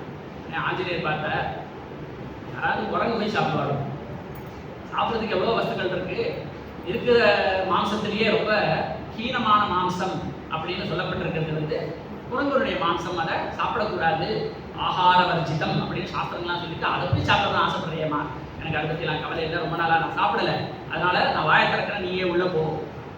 உடனே ஆஞ்சநேயர் பார்த்தா, உன் வாயை விட பெருசாகிட்டேன்னு வச்சுக்கோ, அப்போ நீ எப்படி பண்ணுவ, என்ன பண்ணுவ பார்க்கலாம் அப்படின்னு சொல்லிட்டு அவள் வாயை விட ரொம்ப பெருசாக வளர்ந்தாராம். 10 யோஜனை வசத்துக்கு வளர்ந்தாராம். உடனே அவன் 20 யோஜனைக்கு வாயை பார்த்தாராம். உடனே இவர் 20 வளர்ந்தாராம், அவன் 30, 30 இவர் 40, இப்படியே 2 போட்டி போட்டு பெருசாகிட்டு இருக்கா. அவ உடனே 100 யோஜனை அளவுக்கு வாயை பிறந்தாராம். பார்த்தார் ஹனுமான், இதுதான் சரியான சமயம்னு டக்குன்னு ஒரு க்ஷண நேரத்துல குட்டியோண்டு உருவம் எடுத்துட்டான். சூக்ஷ்ம ரூபமா எடுத்துட்டு டக்குன்னு வாய்க்குள்ளார போயிட்டு திரும்பி விடு. நீ என்ன கேட்ட, வாயில நுழையான்னு சொன்னேன், வாயில நுழைஞ்சிட்டேன். சத்தியமாசி வரஸ்தவ, நீ கேட்டபடி உன் வாயில நுழைஞ்சிட்டேன், வெளியில வந்தாச்சு, இனிமேல் மறுபடியும் என்ன தொந்தரவு பண்ணக்கூடாது. சூக்ஷ்ம ரூபதரி சியகிதிகா விகட ரூபதரி லங்க ஜராவ பீம ரூபதரி அசுர சம்ஹாரே. எந்த விதமான ரூபமும் அவர் எடுக்க வல்லவர். திடீர்னு சூக்ஷ்மா மாறுவார், திடீர்னு விஸ்வரூபம் எடுப்பார். இப்படி 2வது தடையை தன்னுடைய புத்தி சாத்துரியத்தினால வெற்றி பெற்ற. அதுக்கு அடுத்ததாக 3வது தடை என்ன வந்தது அப்படின்னா, பறந்து போயிட்டே இருக்க, திடீர்னு பார்த்தா அவருடைய சக்தி எல்லாம் யாரோ கட்டுப்படுத்தின மாதிரி இருந்தது, யாரோ பிடிச்சி இழுக்கிற மாதிரி இருக்கு. என்னது எதுன்னு சுற்றி சுற்றி பார்க்குறாரு, ஒன்றும் தெரியல. அப்புறமா தான் தெரிஞ்சது, கீழே இருந்து யாரோ இழுக்கிற மாதிரி தெரியுது. கடல்ல போய் பார்த்தா அங்க மிகப்பெரிய அசுர உருவத்தோட ஒருத்தி நின்றுருக்கா, சிம்மிகா அப்படின்னு. அவன் என்ன பண்றா, சாயாகிராகியம், ஒருத்தருடைய நிழலை வச்சுட்டே அவளை இழுத்துருவா. இப்பெல்லாம் நம்ம ரிமோட் கண்ட்ரோல் ஆப்ரேட் பண்ற மாதிரி இருக்கும், அந்த மாதிரி கிட்டத்தட்ட ஏதோ ஒரு டெக்னாலஜி அவள் அந்த காலத்துல யூஸ் பண்ணியிருக்கா. அதை வச்சுட்டு ராமனுடைய காரியத்துக்காக போகக்கூடிய ஆஞ்சநேயரை மேலே போக விடாம தடுத்து பிடிச்சி இழுத்துட்டு இருக்கான். இது எப்படி தடுத்து நிறுத்துறதுன்னு தெரியலையே சொல்லிட்டு நேர அங்கேயே போய் ஓங்கி ஒரு குட்டு விட்டார். அதோட அவர் காலி. ஆக முதல் தடை தேவர்களால் ஏற்படுத்தப்பட்ட தடை.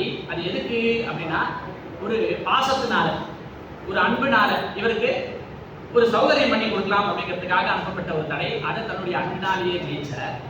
2வது தடை மறுபடியும் ரிஷிகள் இவருடைய புத்தி சாத்துரியத்தை டெஸ்ட் பண்றதுக்காக அனுப்பிக்கப்பட்ட தடை. அதை தன்னுடைய சாத்துரியத்தினால வென்றார். 3வது தடை விதிவசத்தால வந்தது. அதை தன்னுடைய ராம பக்தியினால வென்று நேர ஸ்ரீலங்கா போயிட்டார்.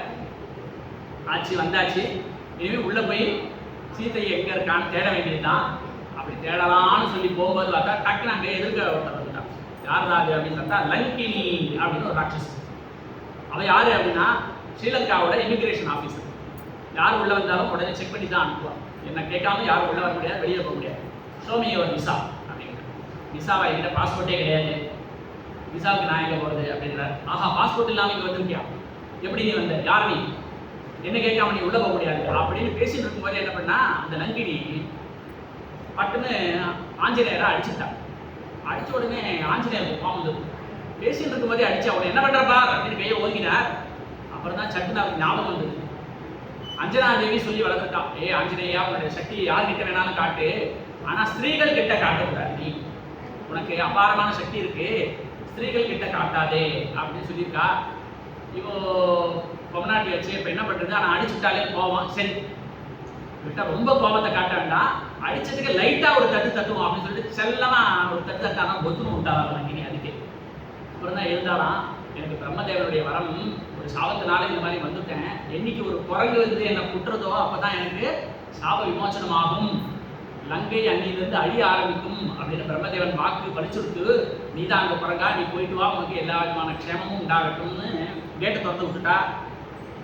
ஆஞ்சநேயர் பார்த்தார், லங்கை முழுக்க ஒரு இடமா போய் பார்க்கிறார். ராவணனுடைய பேலஸ் அரண்மனைக்குள்ளார போய் நுழையிறார். எல்லா ரூமையும் தேடி பார்க்குறார். அங்கே இருக்கக்கூடிய ஆயுத சாலையை பார்க்குறார், அங்கே இருக்கக்கூடிய போஜன சாலையை பார்க்குறார். அப்புறம் ராவணனுடைய பெட்ரூம் அங்கே போகிறார். ராவணன் எப்படி சும்மா தூங்கிட்டு இருக்கான் அப்படிங்கிறத பார்க்குறார். அந்த ரூமில் எத்தனை பெண்கள் படுத்துன்னு இருக்கா. அவாவா வாத்தியங்கள், பாட்டு, வீடு இதெல்லாம் வாசிச்சுட்டு டயர்டாகி அப்படியே வீணையை கட்டிகிட்டே தூங்குறாளாம், மிருதங்கத்தை கட்டிகிட்டே தூங்குறாளாம், அப்படிலாம் தூங்கிட்டு இருக்கா. அடுத்து இன்னொரு ரூம் இருந்தது, ரொம்ப அழகாக அலங்காரங்கள்லாம் பண்ணப்பட்ட அந்த ரூம். அங்கே போய் பார்த்தா அந்த பெட்டில் ஒரே ஒரு பொண்ணு படுத்துன்னு இருக்கா, சர்வாங்க சோபையோட அவ்வளவு அழகாக இருக்கா. பார்த்த உடனே அவருக்கு சந்தோஷம் எடுத்து, கண்டுபிடிச்சிட்டேன் சீதா மாதாவை கண்டுபிடிச்சிட்டேன் அப்படின்னு சந்தோஷம் அவருக்கு. ஏன்னா சீதைனா ரொம்ப அழகா இருப்பா அப்படிங்கிறது தான் வர்ணனை. அதுக்கு முன்னாடி சீதையோட போட்டோ கூட பார்த்ததில்ல ஆஞ்சநேயர். ராமர் ஏதாவது காட்டியிருக்கணும் இல்லையா, இவர் என்னோட டிபி வச்சுருக்கப்பார், சீதை இப்படி தான் இருப்பா, பார்த்துக்கோ, அடையாளம் தெரிஞ்சுக்கோ, அதெல்லாம் எதுவும் காட்டல. அங்கே ஒரு அழகான பொண்ணை பார்த்த உடனே அவள் தான் சீதை அப்படின்னு நினைச்சிட்டு அங்கே இருக்கக்கூடிய தூண்ல ஏறுறார், கீழே குதிக்கிறார், மரத்துக்கு மரம் தாவறார், ரொம்ப சந்தோஷம். குரங்குகளுக்குலாம் அந்த வால் ரொம்ப பிடிக்குமா, கண்டுபிடிச்சிட்டேன் அப்படின்னு சந்தோஷத்துல வாழை எடுத்து முத்தம் கொடுக்குறாராம். ஆஸ்போட்டயாமாச சுச்சும்ப புச்சம், வாழை எடுத்து முத்தம் கொடுக்குறாராம். தம்பான ரோபத்து கிடுகிட்டு நாங்க இருந்து ஒரு தூண்ல மேலே ஏறிட்டாராம். நீ இப்ப ஆத்த பூமௌ அங்கிருந்து தம்னு கீழே வச்சாராம். இப்படி நிதர்ஷயன் ஸ்வாம் பிரகிருதி கமீனா, குரங்கு என்னென்ன பண்ணுவோம் அந்த எல்லா சாட்சியும் பண்ணிட்டார். ஆஞ்சநேயன் என்னதான் படிச்சிருந்தாலும் நவ வியாக்கரண பண்டிதன், புத்தி பலம் விஸ்வ தைரியம் எல்லாம் மேல பார்த்தோம். இருந்தாலும் அந்த ஒரு க்ஷணத்துல அவருடைய அந்த குரங்கு புத்தி வெளியில் வந்து தான் ஆஸ்போட்டயாமா சுச்சும்ப பட்சம் நனந்த சிக்ரீட ஜகோ ஜகாம ஸ்தம்பான் நரோகன் நிபபாதபோமோ நிதர்ஷயன் ஸ்வாம் பிரகிருதி கமீனாம் அப்படின்னு வர்ணிக்கிறார் வால்மீகி. இப்படி கர்ணங்கள்லாம் அடிச்சு எல்லா குரங்கு சாட்சியம் பண்ணிட்டு கண்டுபிடிச்சிட்டேன் அப்படின்னு சந்தோஷமா இருக்கும் பொழுதுதான் சட்டுன்னு அவருக்கு ஒரு யோசனை வந்துதான், ஆஹா இந்த சீதா மாதாவை பிரிச்சு அங்க ராமன் எவ்வளவு கஷ்டப்படுறாரு, ஒரு க்ஷணம் கூட அவர் தூங்குறது இல்லை, கண்ணை இமைக்கிறது கூட இல்லை. அதே மாதிரி தானே சீதையும் கஷ்டப்படுவான்னு அவர் சொல்லி அனுப்பிச்சிருக்கார். அப்படி இருக்கும்பொழுது சீதை இப்படி நிச்சயத்தையா தூங்கிட்டு இருப்பாளா, இப்படி ஒரு பெட்டில் படுத்து தூங்கிட்டு இருப்பாளா, இப்படி ஒரு சர்வாலங்கார பூஷித்தியா தூங்கிட்டு இருப்பாளா, இப்படி பட்டு வஸ்திரம் ஒடுத்திட்டு இருப்பாளா, இவ்வளவு நகைகள் நான் போட்டு இருப்பாளா, இதெல்லாம் இருக்கு அப்படின்னா இது சீதையா இருக்க முடியாது. தப்பு பண்ணிட்டுமே இது சீதை கிடையாது அப்படின்னு அப்பதான் அவர் புத்தி வந்துதான் வெளியில வந்தார். இது கண்டிப்பா சீதை இல்லை, வேற எங்கேயோ இருப்பா, சீதா கஷ்டப்பட்டு இருப்பா, அழுதுன்னு இருப்பா, அதனால நான் அவளை மறுபடியும் கண்டுபிடிக்கிறேன். எல்லா இடத்தையும் தேடி பார்த்தா எங்கேயுமே சீதையை பிடிக்கவே முடியல, கண்ணிலேயே படல. ரொம்ப வருத்தமா போயிட்டு அவருக்கு, ஆஹா கடல் தாண்டி வந்தது வீணா போச்சு, இப்ப மறுபடியும் நான் போய் என்னன்னு சொல்லுவேன். என்னுடைய நண்பர்கள்லாம் ரொம்ப ஆசையா வெயிட் பண்ணிருக்காளே, அவன் போயிருக்கான், திரும்பி வந்துடுவான், சீதையை பார்த்தாச்சு விஷயத்த சொல்லுவான். இந்த விஷயத்த நேர போய் சுக்ரீவன் கிட்ட சொன்னோம்னா எல்லாருக்கும் இன்கிரிமெண்ட் தான், எல்லாருக்கும் ப்ரொமோஷன் தான், எல்லாரும் ஜாலியா இருக்கலாம்னு ஆசைப்பட்டு வந்தார். இப்ப இல்லைன்னு சொன்னா என்ன ஆகும், இந்த விஷயத்தை கேள்விப்பட்டு நண்பர்கள் எல்லாம் முதல்ல மனசு உடைஞ்சு போயிடுவார். சுக்ரீவன் எவ்வளவு நம்பிக்கை வச்சிருக்கான் ஹனுமான் மேல, அவன் எப்படி ராமர் கிட்ட தன்னுடைய முகத்தை காட்டுவான். இந்த விஷயத்த கேட்டா சுக்ரீவன் உயிரோடையே விட்டுருவான், உயிரோடவே இருக்க மாட்டான். அவன் மட்டும் அதை பார்த்தா ராமர் உயிரை விட்டுருவார், ராமர் உயிரிட்டு பார்த்து லக்ஷ்மணன் உயிரை விட்டுருவான். இந்த விஷயம் அயோத்தியால கேட்டா அவ அம்மாக்கெல்லாம் உயிரை விட்டுருவா, அங்க இருக்கக்கூடிய அயோத்தியா நாட்டு பிரஜைகள்லாம் உயிரை விட்டுருவா. இவ்வளவு அனர்த்தங்களும் எதால நடக்கும், என் ஒருத்தனால நான் திரும்ப போய் சீதையை பார்க்கலன்னு சொல்றதுனால. அப்போ நான் போகவே மாட்டேன், இங்கேயே இருந்துடுறேன். இங்கேயே இருந்துட்டாலாவது அவள்லாம் என்ன நினைப்பா, இன்னைக்காவது ஒரு நாள் ஹனுமான் வருவான், சீதையை பார்த்துட்டேன்னு வருவான், அது வரைக்கும் வெயிட் பண்ணலாம்னு அவள்லாம் இருந்துட்டுப்பா, அதனால கெட்ட செய்தியை எடுத்துட்டு நான் அங்கே போகவே மாட்டேன் அப்படின்னு உட்காந்துட்டான். இதுக்கு மேல உயிர் வாழ்ந்த புண்ணியமே இல்லை அப்படிலாம் அவருக்கு என்னென்னமோ யோசனைகள்லாம் வந்துடுச்சு. அப்படி யோசிச்சுட்டே இருக்கும்போது தான் அவருக்கு ஒரு விஷயம் ஞாபகம் வந்தது, ஆஹா தப்பு பண்ணிட்டோமே. எந்த ஒரு காரியத்தையும் பண்ண ஆரம்பிக்கும் பொழுது பெருமாளை சேவிச்சுட்டு தானே ஆரம்பிக்கணும், பெரியவாளுக்கு நமஸ்காரம் பண்ணி தானே ஆரம்பிக்கணும். அதை மறந்துட்டு நான் போவேன், நான் பண்ணுவேன், என்னால முடியும், நான் கண்டுபிடிச்சிருவேன்னு அகந்தை, அகங்காரம், மமகாரத்தோட நான் வந்தேன் இல்லையா, அதனாலதான் என்னால கண்டுபிடிக்க முடியல அப்படின்னு அவருக்கு ஞானம் வந்துதான். உடனே சீதா கிட்ட சரணாகதி பண்றார், அம்மா தப்பு பண்ணிட்டேன், என்ன மன்னிச்சுடு. நமோஸ்து ராமாய சலக்ஷ்மணாய, நமோஸ்து ராமாய சலக்ஷ்மணாய, தேவ்யை ச தஸ்யை ஜனகாத்மஜாயை. ராமனுக்கு நமஸ்காரம், லக்ஷ்மணனுக்கு நமஸ்காரம், சீதா பிராட்டிக்கு நமஸ்காரம் அப்படின்னு நமோஸ்து ருத்ரேந்திரயமானிலேபியா நமோஸ்து சந்திரார்கமருத்கணேபியா அப்படின்னு எல்லா தேவதைகளுக்கும் நமஸ்காரம் பண்ணிட்டு தன்னுடைய அகங்காரத்தை விட்டுட்டு மறுபடியும் நான் போய் தேட போறேன் அப்படின்னு எழுந்து நிக்கிற. அப்பதான் அசோக வாட்டிக்கா அவர் கண்ணிலேயே பட்டுதான். அதுக்கு முன்னாடி வரைக்கும் அங்க வெறும் காடாதான் தெரிஞ்சுது. இப்போ இந்த நமஸ்காரத்தை பண்ணிட்டு எழுந்துக்கிற பார்த்தா அங்க ஒரு ஸ்பெஷல் கார்டன், ஒரு பிளஷர் கார்டன் ராவணன் ரெடி பண்ணி வச்சிருக்கான். எப்பெல்லாம் அவனுக்கு ஜாலியா இருக்கணும்னு தோணுதோ அப்பெல்லாம் அந்த அசோகவனத்துக்கு போவானா ஜாலியா இருப்பான். அதனால தான் அதுக்கு பேரு அசோகவனம். சோகம் அப்படின்னா கவலை. யார் இந்த வனத்துக்கு வந்தாலும் கவலைகள்லாம் போயிடுமா, அதனால அதுக்கு அசோகவனம் அப்படின்னு பேரு. அப்பேற்பட்ட ஒரு சிறப்பான ஒரு இடம். அங்கதான் சீதாதேவி அவன் சிறை வச்சிருக்கான். அந்த விஷயம் இவருக்கு தெரியாது. இருந்தாலும் இந்த விஷயம் இப்பதான் கண்ணில் படுறது. ஆஹா, இந்த இடத்துல நம்ம தேடியே பார்க்கலையே, இதுக்கு முன்னாடி இது கண்ணிலே படலையே, இது ஒரு புது இடமா இருக்கே, சரி இதுல போய் பார்ப்போம் அப்படின்னு உள்ள போய் பார்க்கிறார். அங்க சிம்சுபா அப்படின்னு ஒரு மரம், விசேஷமான ஒரு மரம். அந்த மரத்து மேல ஏறி உட்காந்து சுத்தி சுத்தி பார்க்கிறார். எங்கேயுமே யாருமே காணோம். என்னடா எங்கேயும் காணுமேனு கீழே பார்த்தா அந்த மரத்தடியில தான் சீதா மாதா உட்கார்ந்து. இதுல இருந்து நம்ம என்ன தெரிஞ்சுக்கணும் அப்படின்னா, எல்லாமே என்னாலதான் நடக்கிறது, என் சக்தியினாலதான் நடக்கிறது, என் புத்தியினாலதான் நடக்கிறது நம்ம எப்பவுமே நினைக்க கூடாது. எவ்வளவு சக்தி இருந்தாலும் எல்லாம் அவன் செயல், அவனன்றி ஓரளவும் அசையாது. எல்லாமே பகவத் சங்கல்பம் தான். பெருமானுடைய அனுகிரகம் இருந்தாதான் எதுவுமே நடக்கும் அப்படிங்கிற அந்த அறிவு, அந்த அண்டர்ஸ்டாண்டிங் நமக்கு இருந்தா எல்லா காரியமும் ஜெயிக்கும். ஆஞ்சநேயனும் அதான் நமஸ்காரம் பண்ணிட்டு போனார். உடனடியா சீத்தையை பார்த்துட்டார்.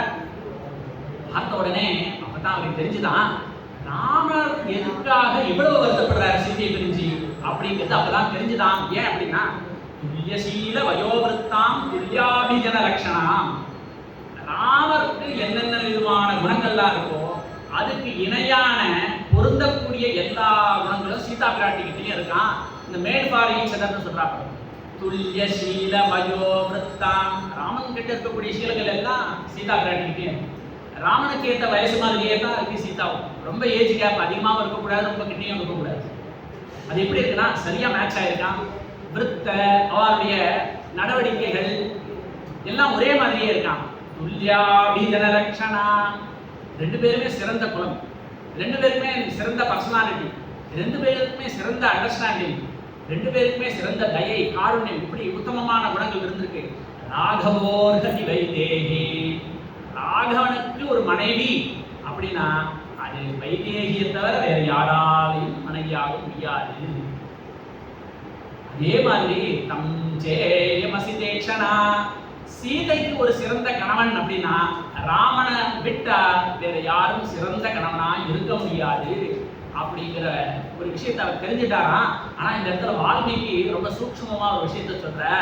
தம்சேயம் அப்படின்னு ஒரு விஷயத்தை முடிச்சிருக்கலாம். ராகவனுக்கு வைதேகி, வைதேகிக்கு ராகவன், முடிஞ்சு போச்ச விஷயம். ஆனா அவர் உடனே அங்க என்ன சொல்றாருன்னா அசிதேக்ஷனா அப்படின்னு ஒரு பதத்தை போடுறார். அதுக்கு என்ன அர்த்தம் அப்படின்னா, அழகான கண்களை உடைய இந்த சீதைக்கு ராமனே சிறந்த கணவன். அழகான கண்கள் ஏன் சீதா விஷயத்துல சொல்லணும் அப்படின்னா, ராமனுக்கும் அழகான கண்கள் தானே. ஆனா பெருமாளுக்கு என்னன்னா, ஒரு கண்ணு சூரியன், ஒரு கண்ணு சந்திரன், ஒரு கண்ணால கருணை மழை பொழிவார், அதுல சந்தேகமே இல்லை. ஆனா இன்னொரு கண்ணு என்ன அப்படின்னா சூரியன். அதனால சில சமயம் நீ ஏன் தப்பு பண்ண அப்படின்னு உக்கிரமாவும் பெருமாள் கிட்ட அந்த கண்டிஷன் உண்டு. நீ தப்பு பண்ணியா அப்படின்னு சூரியன் அப்படிங்கிற கண்ணால பார்த்துவார். காலில் விழுந்துட்டோம் அப்படின்னா போனா போறதுன்னு சந்திரன் அப்படிங்கிற கண்ணால பார்த்து அனுகிரகம் பண்ணுவார். ஆனா சீதைக்கு அப்படி கிடையாது. ரெண்டு கண்ணுமே சந்திரன் தானா, எப்பவுமே தயை தான், எப்பவுமே கருணை தான். அதனாலதான் ஆண்டாள் சொல்றாரு இல்லையா, அவர் கதிர்மதியம் போல் முகத்தான், நாராயணனே நமக்கே வரை தருவான், திங்களும் ஆதித்யனும் எழுந்தார் போல், இப்படின்னு பல இடங்கள்ல எழுதுறான். ஒரு கண் சூரியன், ஒரு கண் சந்திரன் அப்படி. சஹஸ்ரநாமத்துல கூட இருக்கு இல்லையா, சந்திர சூர்யௌச்ச நேத்ரே ஷீரோதன்ன பிரதேசே சுச்சிமணி விரசத் சைகதே மௌக்திகானாம்.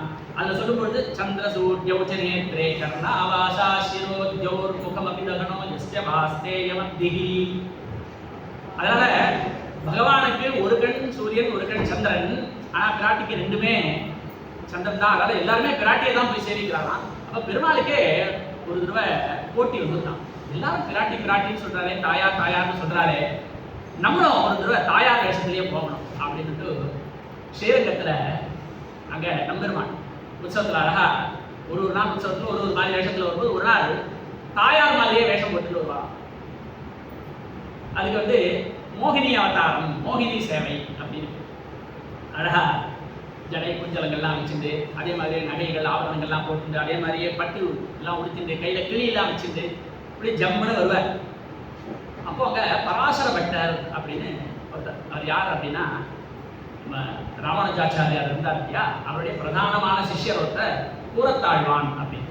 அந்த கூரத்தாழ்வானுடைய பிள்ளை பராசர பட்டர் அப்படின்னு. அவர் சாட்சாத் ரங்கநாதனுக்கும் ரங்கநாயகிக்கும் பிள்ளை மாதிரியே, அந்த கோவிலே பிறந்து வளர்ந்து கோவில்ல பெருமாளுக்கு கொடுக்கக்கூடிய பாலையை பிடிச்சி வளர்ந்து இருக்கக்கூடியவர். ஜாலியாக இருந்து அங்கே தான் கோவிலே விளையாடிட்டு இருப்பார். அவர் பெருமாளை சேவைக்கு வரார். அவர் முன்னாடி இவர் ரங்கநாயகி மாதிரி வேஷம் போட்டுட்டு வர. அதை பார்த்த உடனே இன்னைக்கு பராசர பட்டர் ஏமாந்துவார். எப்பவுமே அவருக்கு பிராட்டியை தானே பிடிக்கும், அதனால நம்மளை பார்த்து நம்ம அழகா மயங்கிடுவார் அப்படின்னு நினைச்சிட்டு ரங்கநாதர் அழகா ஜம்முன்னு வர. அவரை பார்த்த உடனே ஆஹா வேஷம்லாம் நல்லா இருக்கே, பிரமாதமா இருக்கே அப்படின்னு சொல்லி பராசரப்பட்டார். உடனே ரங்கநாதருக்கு ஆச்சரியம், இவ்வளவு பார்த்து பார்த்து வேஷம் போட்டு பார்த்த உடனே சிரிச்சுட்டியே, எப்படா கண்டுபிடிச்ச அப்படின்னு கேட்கிறாராம். உடனே பராசரப்பட்டர் சொன்னாராம், வேஷம்லாம் நல்லா இருக்கு, நகைலாம் அதே மாதிரியே போட்டு இருக்க, மேக்கப்லாம் அப்படியே இருக்கு, ட்ரெஸ் எல்லாம் கூட அப்படியே தான் இருக்கு. ஆனா எங்க அம்மாவுக்கு ஒரு சிறப்பான ஒரு பார்வை இருக்கு. ரங்கநாயகிக்கு இருக்கக்கூடிய பார்வை அது கருணையே வடிவான ஒரு பார்வை. ஆனா உன் பார்வை எப்படி இல்லையே, உனக்கு எல்லாம் வருது, ஆனா எங்க அம்மா மாதிரி முடிக்கிறது இல்லை, திரு திருன்னு முடிக்கிறது. ஏன்னா அவருடைய சுபாவம் அந்த மாதிரி. ஏலா பொய்கள் உரைப்பான நீங்கே போத கண்டீரே, பொய் நிறைய சொல்வார், மாட்டிக்கிற மாதிரி பொய் சொல்வார், தானே வேற அந்த பொய்யில விழுந்து மாட்டிப்பார். அப்படிப்பட்ட மாலாய் பிறந்த நம்பியை மாலே செய்யும் மணாளனை ஏலா பொய்கள் உரைப்பானை இங்கே போத கண்டீரே அப்படின்னு ஆண்டாள் பாடுறா. அப்போ பெருமாளுக்கு அந்த பிராட்டி மாதிரி இயல்பிலேயே தயையான அந்த கண்கள் இல்லையா, அதை ஹனுமான் பார்த்துட்டார். தம்சேய வசிதேக்ஷனா, அழகான கண்களை உடைய பிராட்டி அப்படின்னு ரொம்ப ஆச்சரியமா பாடுற. பார்த்த உடனே நேர பிராட்டி கிட்ட கொண்டு போய் அவளுக்கு ஆசுவாசனம் பண்ணிடணும் அப்படின்னு சொல்லிட்டு நேர போய் எப்படி பேசுறது இல்லை அப்படின்னு அவருக்கு மனசுல சந்தேகம். ஏன்னா அவன் இருக்கிறது ராட்சச புரியல, டெய்லி ஒரு மேஜிக் நடந்துட்டு இருக்காங்க. ராவணன் பலவிதமான ரூபங்கள்ல வந்துட்டு இருக்கான். இப்போ இந்த நேர குரங்கு ரூபத்தை போய் குதிச்சா அவ ஓடு கத்துவா, பயந்து போயிடுவா. உடனே ராட்சசர்கள்லாம் ஓடி வந்துடுவா, என்ன நடக்குமோ எது நடக்குமோ. இப்போ இவங்கிட்ட சாதுரியமா விஷயத்த சொல்லணும் அப்படின்னு என்ன பண்ற, ராமனுடைய கதையை அழகா சொன்னார். ஆசி தசரதோ நாம, தசரதன் ஒரு ராஜா இருந்தான், அவனுக்கு 4 பிள்ளைகள். அதில் ராமன் ஒருத்தன். அவன் மிதிலா நகரத்து இளவரசியான ஜானகியை கல்யாணம் பண்ணிட்டான். பாவம் திடீர்னு அவளுக்கு காட்டுக்கு போற மாதிரி ஒரு சூழல் வந்துருக்கு. காட்டுல வரும்பொழுது பாவம் மனைவியை இழந்துட்டான். அவன் தேடிட்டு வந்துட்டு இருக்கான், கஷ்டப்பட்டு இருக்கான் அப்படின்னு ராமச்சரித்திரத்தை சொல்றான். அதை கேட்ட உடனே சீதைக்கு ஸ்ரீலங்காவில் யார் ராமாயணம் சீர்க்கிறா அப்படின்னு சுற்றி பார்க்குறா. மரத்து மேலே பார்த்தா குரங்கு. ஆஹா, குரங்க பார்த்துட்டோம்னா இது உண்மையா பொய்யா? ஒருவேளை கனவுல குரங்கு வருதோ? கனவுல குரங்கு வந்தா அது அவசகுணமாச்சு அப்படின்னு சாஸ்திரத்துல சொல்லியிருக்கு. இதனால என்ன ஆகுமோ ஏதாகுமோ அவ பாவம் பரிகரிச்சுட்டு இருக்கா. இது உண்மையா பொய்யான்னு கூட தெரியல பாவம். ஆஞ்சநேயர் முன்னாடி வந்தார். வந்துட்டு அம்மா நீ யாருன்னு தெரியலையே, இந்த அசோகவனத்துல இப்படி சோகமும் வடிவாவே இருக்கிறியே, ஒருவேளை நீதான் அந்த சீதையா, ஒருவேளை நீதான் அந்த ஜனகநந்தினியா இருந்தீனா, ராமனுடைய பத்னியா இருந்தீனா உனக்கு கோடான கோடி நமஸ்காரங்கள். என் பேர் ஆஞ்சநேயன், நான் ராமதூதன். ராமன் என்ன அனுப்பிச்சிருக்கார், உங்களை கண்டுபிடிச்சு கூட்டிட்டு வர சொல்லியிருக்கார். அவர் இந்த மோதிரத்தை கொடுத்துருக்காரு, இந்தாங்கம்மா இதை பாருங்கோ, இதை வாங்கிக்கோங்கோ அப்படின்னு எடுத்து அந்த மோதிரத்தை காட்டினா, அதை பார்த்த உடனே அவளுக்கு தார தார தாரையா கண்ணுல இருந்து ஜலம் வடியது. அதை எடுத்து அப்படியே நெஞ்சோட வச்சு அனுப்பிச்சுக்கிறா. அந்த பர்த்துகு கர விபூஷணம், தன்னுடைய பர்த்தாவான ராமச்சந்திரனுடைய கையில இருந்த அந்த பூஷணம், அந்த அங்குலியத்தை பார்த்து எடுத்துட்ட உடனே சாட்சாத் ராமனையே தழுவிக்கிற மாதிரி ஒரு எண்ணம் அவளுக்கு வந்துருந்தான். அவளுக்கு பேச்சே வரல. நன்றியோட ஆஞ்சநேயனை பார்க்குறா. எனக்கு திக்கு தெரியாம இருந்தேன், என்னை காப்பாற்றுறதுக்கு ராமன் வரப்போறானா இல்லையா அப்படின்னு தெரியாம இருந்தேன். ஏன்னா நான் இருக்கிற இடம் ராமனுக்கு தெரிஞ்சாதானே தேடிட்டு வருவான். யார் போய் விஷயத்த சொல்லுவா, அவனுக்கு எப்படி தெரியும், எப்படி வருவான், இப்படிலாம் தவிச்சிட்டு இருந்தேன். ஆனால் சரியான நேரத்தில் வந்தே பா ஆஞ்சநேயா உனக்கு கோடானு கோடி நமஸ்காரம் அப்படின்னு அவ்வளவு நாள் அவ மனசு மனசுல அந்த சோகம் அப்படிங்கிற அக்னி எரிஞ்சுட்டே இருந்துதான். அந்த அக்னியை ஒரு க்ஷணத்துல அணைச்சுட்டாராம் ஆஞ்சநேயன். அந்த அக்னியை அங்க இருந்து எடுத்து எங்க வைக்கிறது அப்படின்னு பார்த்தார். ஒரு வஸ்து ஒரு இடத்துல இருந்து எடுத்தோம்னா மறுபடியும் அங்கேயே வைக்கணும்னா வேற ஒரு இடத்துல வைக்கணும் இல்லையா? இப்போ ஜானகி மாதாவுடைய ஹிருதயத்துல இருக்கு அந்த சோகம் அப்படிங்கிற அக்னி. அதை எடுத்த எங்க வைக்கலாம் அப்படின்னா, பாபிஷ்டனான இந்த ராவணன், அதார்மிகனான இந்த ராவணன் அவன் இருக்கக்கூடிய இந்த லங்கையிலே கொண்டு வைக்கலாம் அப்படின்னு சொல்லிட்டு என்ன பண்றார், புல்லங்க சிந்தோ சலிலம் சலீலம், இந்த மிகப்பெரிய கடலை அப்படி ஜாலியா விளையாட்டா தாண்டிட்டாராம். சலிலம் சலீலம் யசோகவண்ணி ஜனகாத்மஜாயாக. சோகவண்ணி அப்படின்னா சோகம் அப்படிங்கிற அந்த நெருப்பு ஜானகி மாதாவுடைய உள்ளத்துல இருந்த அந்த சோகம் என்னும் நெருப்பை எடுத்துட்டு ஆதாயத்தேனை வததாஹலங்காம், அந்த நெருப்பையே கொண்டு போய் லங்கையை முழுக்க எரிச்சு விட்டாராம். தக்க தக்க தக்க தக்க தக்கன்னு எரியறது லங்கை. எல்லாரும் ஹா ஹா ஹான்னு கத்திட்டு ஓடுறா. அப்பதான் ஆஞ்சநேயருக்கு திருப்தியா இருந்ததான், எங்க அம்மாவை எப்படி இப்படிலாம் கஷ்டப்படுத்திருக்கோம், எப்படி இப்படிலாம் துன்பப்படுத்தலாம் இந்த ராவணன், அவனுக்கு இதுவும் வேணும் இதுக்கு மேலேயும் வேணும் அப்படின்னு அந்த சோக வன்னியை அங்கிருந்து எடுத்து லங்கையை வச்சு எரிச்சாரே அந்த ஆஞ்சநேயன். அந்த ஆஞ்சநேயோட பிரபாவம் பேர்பட்டது கோஷ்பதி கிருதவாராசின் மசகீ கிருத ராட்சசம் ராமாயண மகாமாலாரத்னம் வந்தே அனிலாத்மஜம். இந்த ராமாயணம் அப்படிங்கிறது ஒரு அழகான மாலை மாதிரியா. இந்த மாலைக்கு அழகே என்ன அப்படின்னா, அதுக்கு நடுவுல ஒரு பதக்கம் ஒன்று வைப்பாங்க. அந்த மாலைக்கு ஒரு அழகு சேர்க்கறதே இந்த பதக்கம் தான். அப்படி ராமாயணம் அப்படிங்கிற ஒரு மகா மாலா இருந்ததுன்னா அதுல பதக்கம் போல இருக்கக்கூடியவர் யாருன்னா இந்த ஆஞ்சநேயன், சாட்சாத் ஆஞ்சநேயன். உடனே விஷயத்த சொன்ன உடனே என்னாச்சு, சீதையும் பார்த்தா ராமர் எப்படி இருக்கார், லட்சுமணன் எப்படி இருக்கான், என்னை பத்தியே நினைச்சிட்டு இருக்காரா, சரி போய் விஷயத்த சொல்லு. அப்போ ஆஞ்சநேயர் கேட்கிறார், அம்மா நீ ஏதாவது செய்தி சொல்றதா சொல்லு, அதை கொண்டு போய் சேர்க்கிறேன்.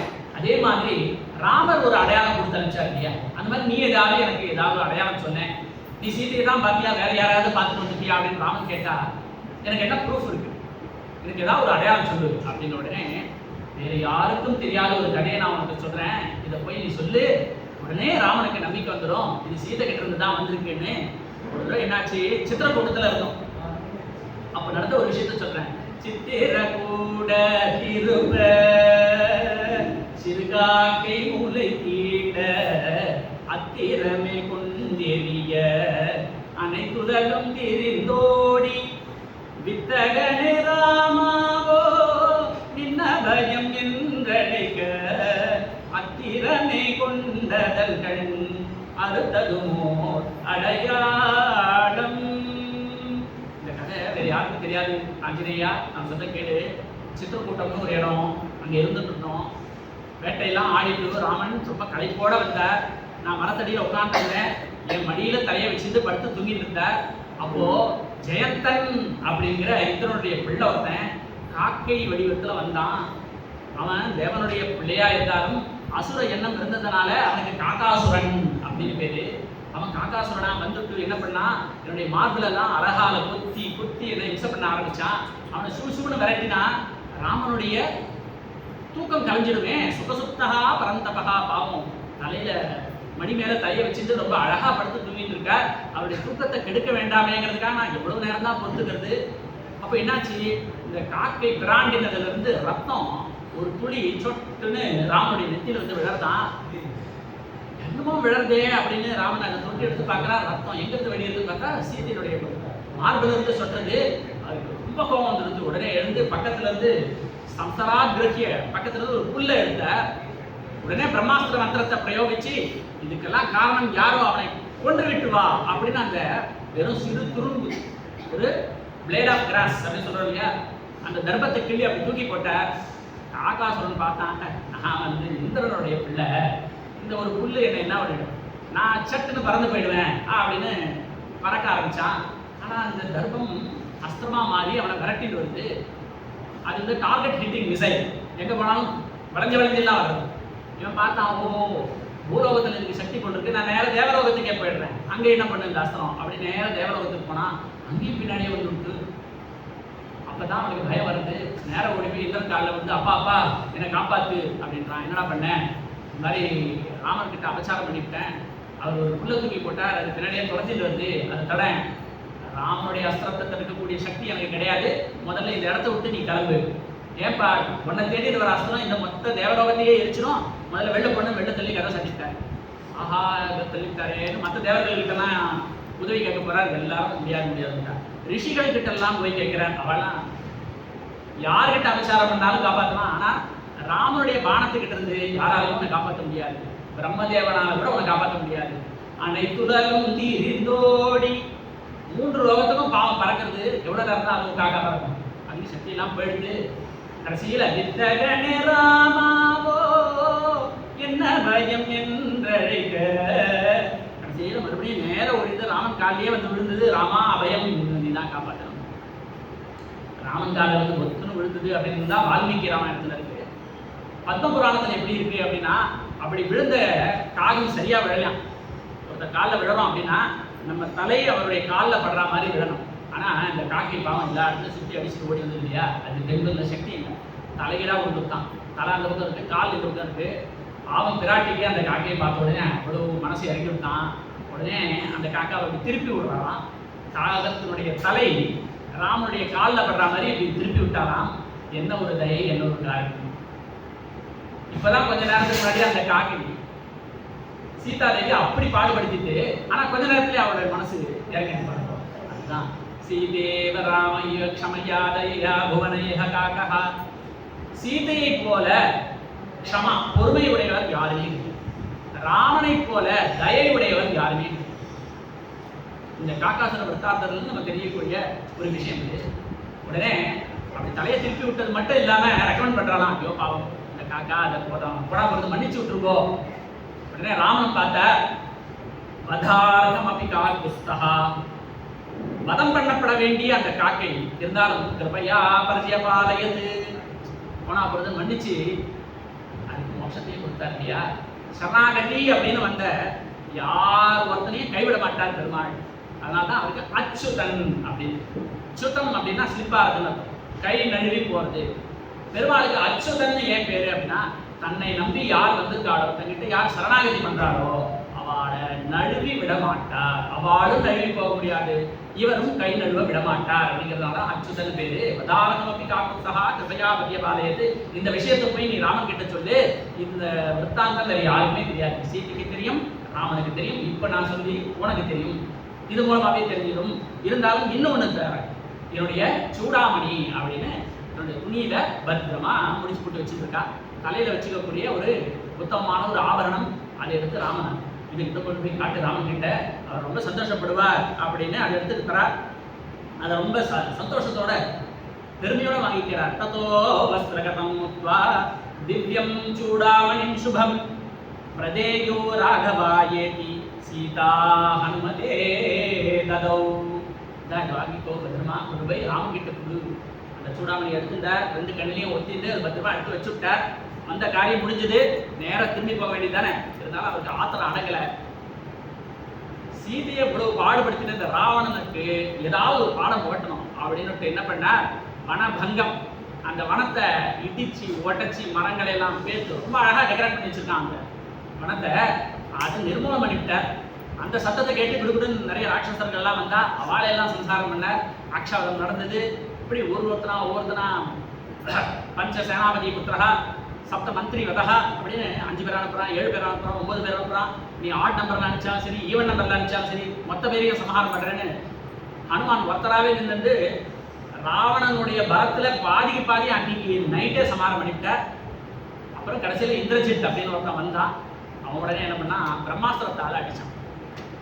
இந்த பிரம்மாஸ்திரம் வந்து அடிச்ச உடனே ஆஞ்சநேயன் கீழே விழுந்தார். ஆனா முதல்ல ஒரு கதை சொன்னேன் இல்லையா, வஜ்ராயுதத்தால அடிபட்டு ஆஞ்சநேயன் விழுந்தாங்கன்னு எல்லா தேவதைகளும் வந்து வரம் கொடுத்தாங்க. அப்ப பிரம்மாவும் ஒரு வரம் கொடுத்தாராம், இந்த பிரம்மாஸ்திரம் ஒண்ணுமே பண்ணாது. இப்ப அதே பிரம்மாஸ்திரத்தால அடிச்சிருக்காங்க இல்லையா, இப்போ இவர் எழுந்துக்கலாம். அப்படி எழுந்துட்டாருன்னா பிரம்மாஸ்திரத்துக்கு மதிப்பு இல்லாம போயிடும், மரியாதை இல்லாம போயிடும். அதனால பிரம்மாவுக்காக சரி போனா போகுது, கொஞ்ச நேரம் கட்டுப்பட்டு இருக்கேன் இவராவே கட்டுட்டாராம். இதுகள் ராட்சசர்கள் அதெல்லாம் பத்தி சரியா புரிஞ்சுக்காம கிடுகிடுன்னு தோட்டத்துக்குலாம் ஓடி போய் கிணத்துல இருக்கிற கயிறுலாம் கொண்டு வந்து அவரை டைட்டா கட்டணும்னு கட்டி கொடுத்துரு. மற்ற கயிறு வச்சு கட்டின உடனே இந்த பிரம்மாஸ்திர பந்தம் விலகெடுத்து. இருந்தாலும் ராவணனை பார்த்து விஷயத்த சொல்லிட்டு வரலாம்னு இவர் கட்டுண்டு ஒரு மாதிரியே போறார். இங்க ராவணன் கேட்கறான், யார் நீ, எதுக்கு வந்த, என்ன ஏது அப்படின்னு. உடனே சொல்றான், நான் ராமதூதன், மரியாதையா சீதையை திருப்பி ஒப்படைச்சது, அதுதான் அவனுக்கு நல்லதுன்னு தர்மத்தை எடுத்து சொன்னாலும் அவனுக்கு ஒன்றும் மண்டையில ஏறல. சொன்னா, என் அனுமதி இல்லாம என் ஊருக்கே வந்து இவ்வளவு நாசம் பண்ணியிருக்க, அதனால இந்த குரங்கை கொண்டுடலாம் அப்படின்னா. அப்போ விபீஷணன் அப்படின்னு ராவணனுடைய தம்பி அவன் எப்படி சொல்றான், தூதவதா நதிருஷ்டா, யாருமே தூதர்களை கொல்ல மாட்டா, தூதர்களா வர்றவர்களுக்கு சில பனிஷ்மெண்ட்லாம் உண்டு, அதெல்லாம் வேணா கொடுக்கலாமே தவிர அடிக்கலாம், கஷாபி காத்தகா கஷையனால அடிக்கலாம், இல்லைன்னா அங்கஹீனம் பண்ணி வைக்கலாம், அந்த மாதிரிலாம் தான் சொல்லி வச்சிருக்கே தவிர வதம் அப்படிங்கிறது சாஸ்திரத்துல சொல்லப்படல. அதனால தூதவதம் பண்ணக்கூடாது, நம்ம அவனை திருப்பி அடிச்சுக்கோ அப்படின்னு சொல்றாரு. சரி அப்படின்னாக்க கபீனாங்குல ராங்குலம் இஷ்டம் பகவதி பூஷணம், குரங்குகளுக்குலாம் எது ரொம்ப பிடிக்கும் அப்படின்னா அது இப்போ ரொம்ப பிடிச்சது இந்த வால் தான். அதான் முதல்ல பண்ணார் இல்லையா, சுசும்ப புச்சம் அப்படின்னு. அதனால ஒரு அடையாளமா ஒரு வாணி மாதிரி இந்த வாலை கட் பண்ணி விட்டுருவோம், வாலில் நெருப்பு வச்சு விட்டோம்னு வச்சுக்குவோம், இது மாட்டுக்கு கொடுக்கணும் குய்யோ குய்யோன்னு கட்டிட்டு ஓடும், அவளுக்கு ஒரு வாணி கொடுத்தா மாதிரி இருக்கும் ஒரு லெசன் அப்படின்னு ராவணன் நினச்சிட்டு சுத்துக்கடா துணியை அப்படின்ட்டான். பெரிய பெரிய துணியெல்லாம் கொண்டு வந்து வால் முழுக்க சுற்றி அதை நெய்யில் வச்சு கொளுத்தி விட்டான். இந்த எல்லா தேவர்களும் வரம் கொடுத்தா இல்லையா, அந்த அக்னி பகவான் கொடுத்த வரம் என்ன அப்படின்னா, அக்னி வரை ஒன்றும் பண்ணாது, அக்னி வரை சுடாது. சுடாதவர் மேல நெருப்பு கொண்டு வந்துச்சுன்னா புண்ணியம், அவருக்கு ஜாலியா இருக்கு, ஐஸ்கிரீம் சாப்பிட்ற மாதிரி இருக்கான், ஒன்றும் தெரியலையே அப்படின்னு. இதை வச்சு என்ன பண்றதுன்னா, அவன் அம்மா சொல்லி கொடுத்துருக்கலாம், ஆஞ்சநேயா உனக்கு எது கால் கொடுத்தாலும் எல்லாரோடையும் ஷேர் பண்ணிக்கணும், ஷேரிங். அதனால இவர் என்ன பண்ணாங்கன்னா, நமக்கு அக்னியை கொடுத்துருக்கா, அக்னியை ஷேர் பண்ணுவோம் அப்படின்னு சொல்லிட்டு எல்லா இடத்துலையும் வச்சுட்டா. மொத்தம் எங்கேயுமே பற்றி எரியறது, மொத்த இதுவும் எரிச்சு காட்டுறோம். மறுபடியும் சீதையை போய் பார்த்து நமஸ்காரம் பண்ணிட்டு நேராக கிளம்பி வர. ஆஞ்சநேயன் வரான் அப்படின்னு உடனே அவருடைய நண்பர்கள்லாம் ரொம்ப சந்தோஷத்தோட இருக்கா, குதூகலத்தோட இருக்கா, எதிரி குதிக்கிறான். இவன் கண்டிப்பா சீதையை பார்த்துட்டான், இல்லைனாக்க இப்படி கர்ஜனையோட வரமாட்டான், இப்படி சந்தோஷத்தோட வரமாட்டான். குழந்தை ஏதோ எக்ஸாம் எழுத போயிருக்கு, எக்ஸாம் எழுதி முடிச்சுட்டு திரும்பி வரும்போது அம்மா அப்படின்னு வந்ததுன்னா, என்ன எழுதிருக்க குழந்தை நம்ம அப்படின்னு ஓ போச்சு, மறுபடியும் எழுத போகுது. அந்த குரல், அந்த உற்சாகம், அதை பார்த்தே நம்ம சொல்லிடலாம் இல்லையா, காரியம் சக்சஸா இல்லையா அப்படின்னு. ஆஞ்சநேயர் வரும்போதே அப்படி சந்தோஷத்தோட வரான். அதை பார்த்த உடனே வாழ்க்கெல்லாம் தெரிஞ்சுடுத்து, ஆஹா திருஷ்டா சீதா, இதெல்லாம் சந்தேகமே இல்லை அப்படின்னு எல்லாரும் உடைய ஆடல் பாடல் உற்சாகம். நேராக மதுவனம் அப்படின்னு பக்கத்துல ஒரு இடம் இருக்கு, சுக்ரீவனுக்கு ரொம்ப பிடிச்சமான ஒரு ரெசார்ட், சீப்பா வந்த போத வாங்கி போட்டு வச்சிருக்கான். அது பின்னாடி அப்ரிஷியேட் ஆகும் அப்படின்னு லேண்ட்ல இன்வெஸ்ட் பண்ணியிருக்கான். அது அடிக்கடியாக வந்து போகிற இடம், தீம் பார்க் மாதிரி டெவலப் பண்ணி வச்சிருக்கான், கிஷ்கிந்தா தீம் பார்க். அங்கே இதெல்லாம் போய் ஒரே ஆட்டம் போடுறதுல, அங்கே இருக்கிற மதுவெல்லாம் எடுத்து குடிச்சு கல்லெல்லாம் குடிச்சு ஒரே ஆட்டம் பாட்டம். அங்கே இருக்க தடிமுகன் அப்படின்னு மேனேஜர், அவர் வர இதெல்லாம் பண்ணக்கூடாது அப்படின்னு தடுத்து அவரே அதுக்கு போடு போட்டுருக்கு. அவன் நேரம் ஓடி போனான், கிஷ்கிந்தியில் போய் இதை கம்ப்ளைண்ட் பண்ணுறப்பா சுக்ரீவன் கிட்ட போய் நின்றுட்டு, சுக்ரீவாபா என்னை அடிச்சுட்டா, யாருன்னா அடிச்சுது அப்படின்னா, அனுமானோட அனுப்பிச்சியே வானர கூட்டங்கள் எல்லாம் சேர்ந்து என்ன அடிச்சு கொடுத்துக்கு. அவன் இங்கே ஒன்று வந்து அடிச்சா, மதுவனத்தில் வந்து எல்லாம் அட்டகாசம் பண்ணிட்டு இருக்கேன். ஓ அப்படின்னா சீதையை பார்த்துட்டா அப்படியே ராமன் கேட்டார், அது எப்படி அவ்வளோ கரெக்டாக சொல்ற, அவ்வளோ தைரியமா சொல்ற?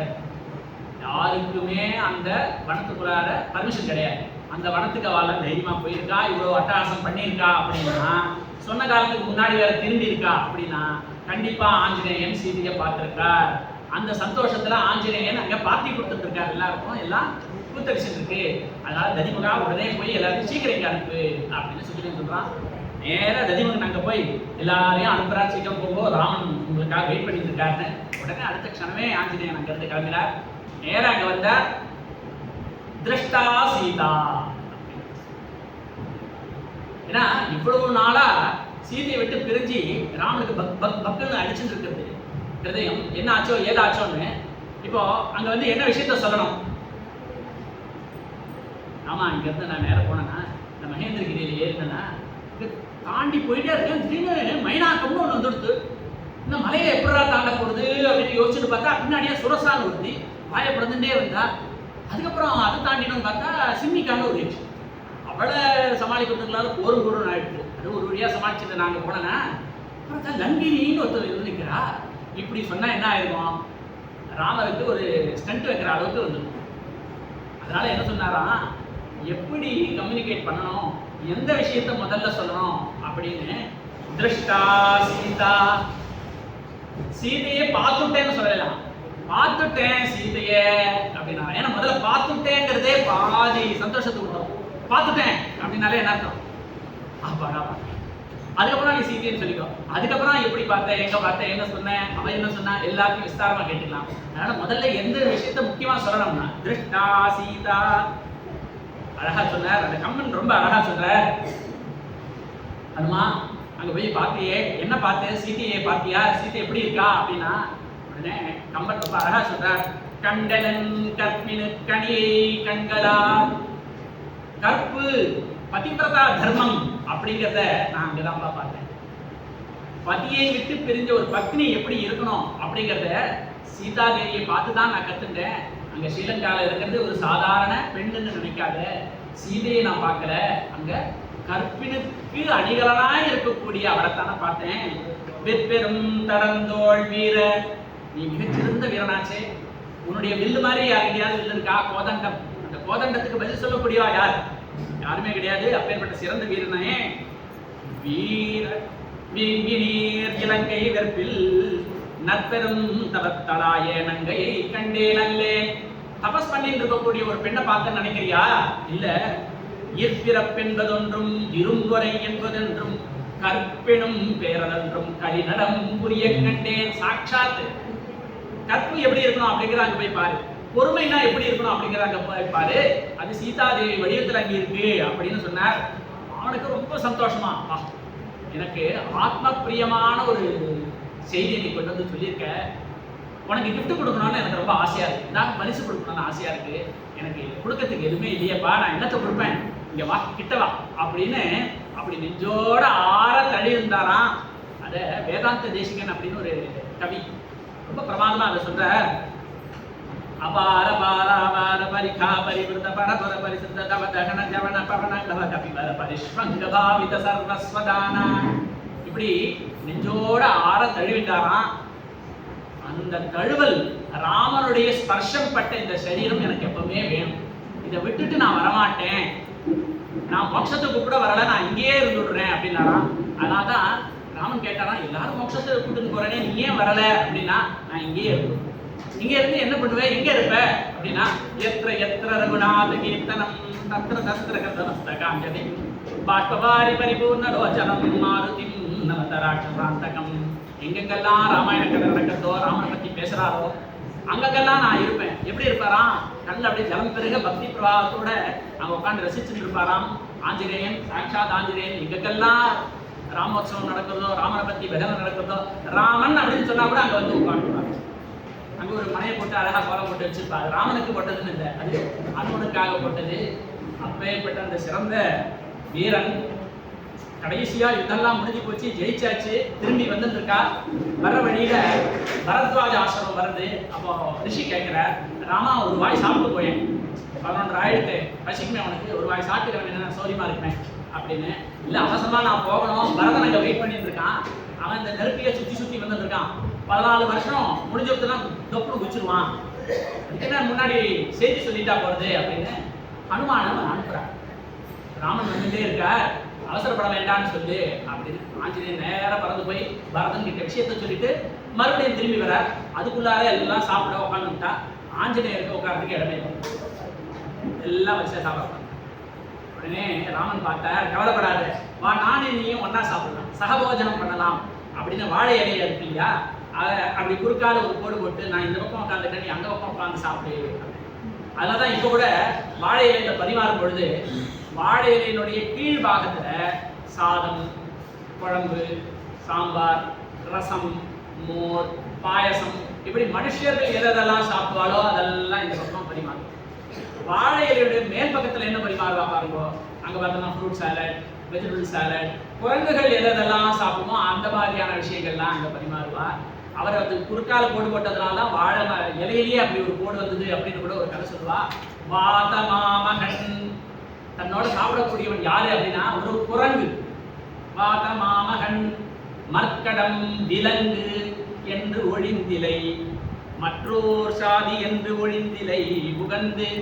ராமன் இப்பேற்பட்டவன் சத்திரியன் இல்லையா, சக்கரவர்த்தி திருமகன் இல்லையா, எனக்கு ஈடாக எனக்கு இணையாக கேவலம் ஒரு குரங்கா அப்படிலாம் அவர் பார்க்கலையா. ஏன் அப்படின்னா ஹனுமான் பண்ண கைங்கரியம் அப்பேற்பட்ட கைங்கரியம். கடலை தாண்டி போய் சீதையை பார்த்துட்டு வந்து கண்டேன் சீதையை அப்படின்னு ஒரு விஷயத்த சொன்னார் இல்லையா. காதலாதரம் கடலிலும் பெருக செய்த தகவனுக்கு இல்லை கைமாறே. அதுக்கு எப்படி நாம நன்றி கடன் பட முடியும்? அந்த நன்றிக்கு என்னதான் திருப்பி தர முடியும்?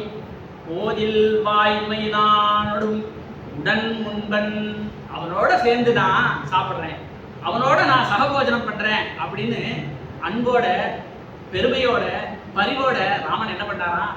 தன்னோட இலையை ஷேர் பண்ணிட்டாராம். ஆஞ்சநேயனும் ராமனும் ஒன்னா விருந்துட்டாராம். அப்படிப்பட்ட அந்த சிறந்த ஆஞ்சநேயன் இருக்காரே, அவரை பத்தி பேசுறதுக்கு ஒரு நாள் போதுமா? ஒரு மணி நேரம் போதுமா? எவ்வளவு நாள் வேணாலும் சொல்லிட்டே போகலாம், எவ்வளவு நேரம் வேணாலும் சொல்லிட்டே போகலாம். அது சொல்றவாளுக்கும் எந்த விதமான கலைப்பும் வராது, கேட்கிறவாளுக்கும் எந்த விதமான கலைப்பும் வராது. அப்படி சொல்லி சொல்லி கேட்டு கேட்டு ரசிச்சு ரசிச்சு அனுபவிக்க வேண்டிய இந்த ஆஞ்சநேய பிரபாவம், அதை பத்தி கம்பன் ரொம்ப அழகா ஒரு ஸ்லோகத்தில் சொல்றார். அதோட என்னுடைய உரையை முடிச்சுக்கிறேன். அஞ்சிலே ஒன்று வெற்றான், அஞ்சிலே ஒன்றை தாவி, அஞ்சிலே ஒன்றாராக ஆரியற்காக ஏவி, அஞ்சிலே ஒன்று பெற்ற அனங்கை கண்டு அயலார் ஊரில் அஞ்சிலே ஒன்றை வைத்தான் அவன் நம்மை அழித்து காப்பான். இந்த ஸ்லோகத்தை பார்த்தீங்கன்னா அஞ்சு அப்படிங்கிற வார்த்தை மறுபடியும் மறுபடியும் மறுபடியும் வந்து இந்த அஞ்சுன்றது என்னன்னா பஞ்சபூதங்கள்.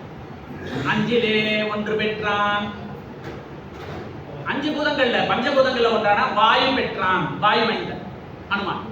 அஞ்சிலே ஒன்றை தாவி, இந்த பஞ்சபூதங்களில் ஒன்றான நீர் இந்த கடலை தாண்டி, அஞ்சிலே ஒன்றாராக ஆரியருக்காக ஏவி. ஆரியர் அப்படின்னா மதிக்கத்தக்க அந்த ராமபிரானுக்காக அவர் எங்க போனார் அப்படின்னா வாயு மார்க்கமாக ஆகாச மார்க்கமாக போனார் இல்லையா, அதுதான் ஆகாசம் அடுத்த பூதம்.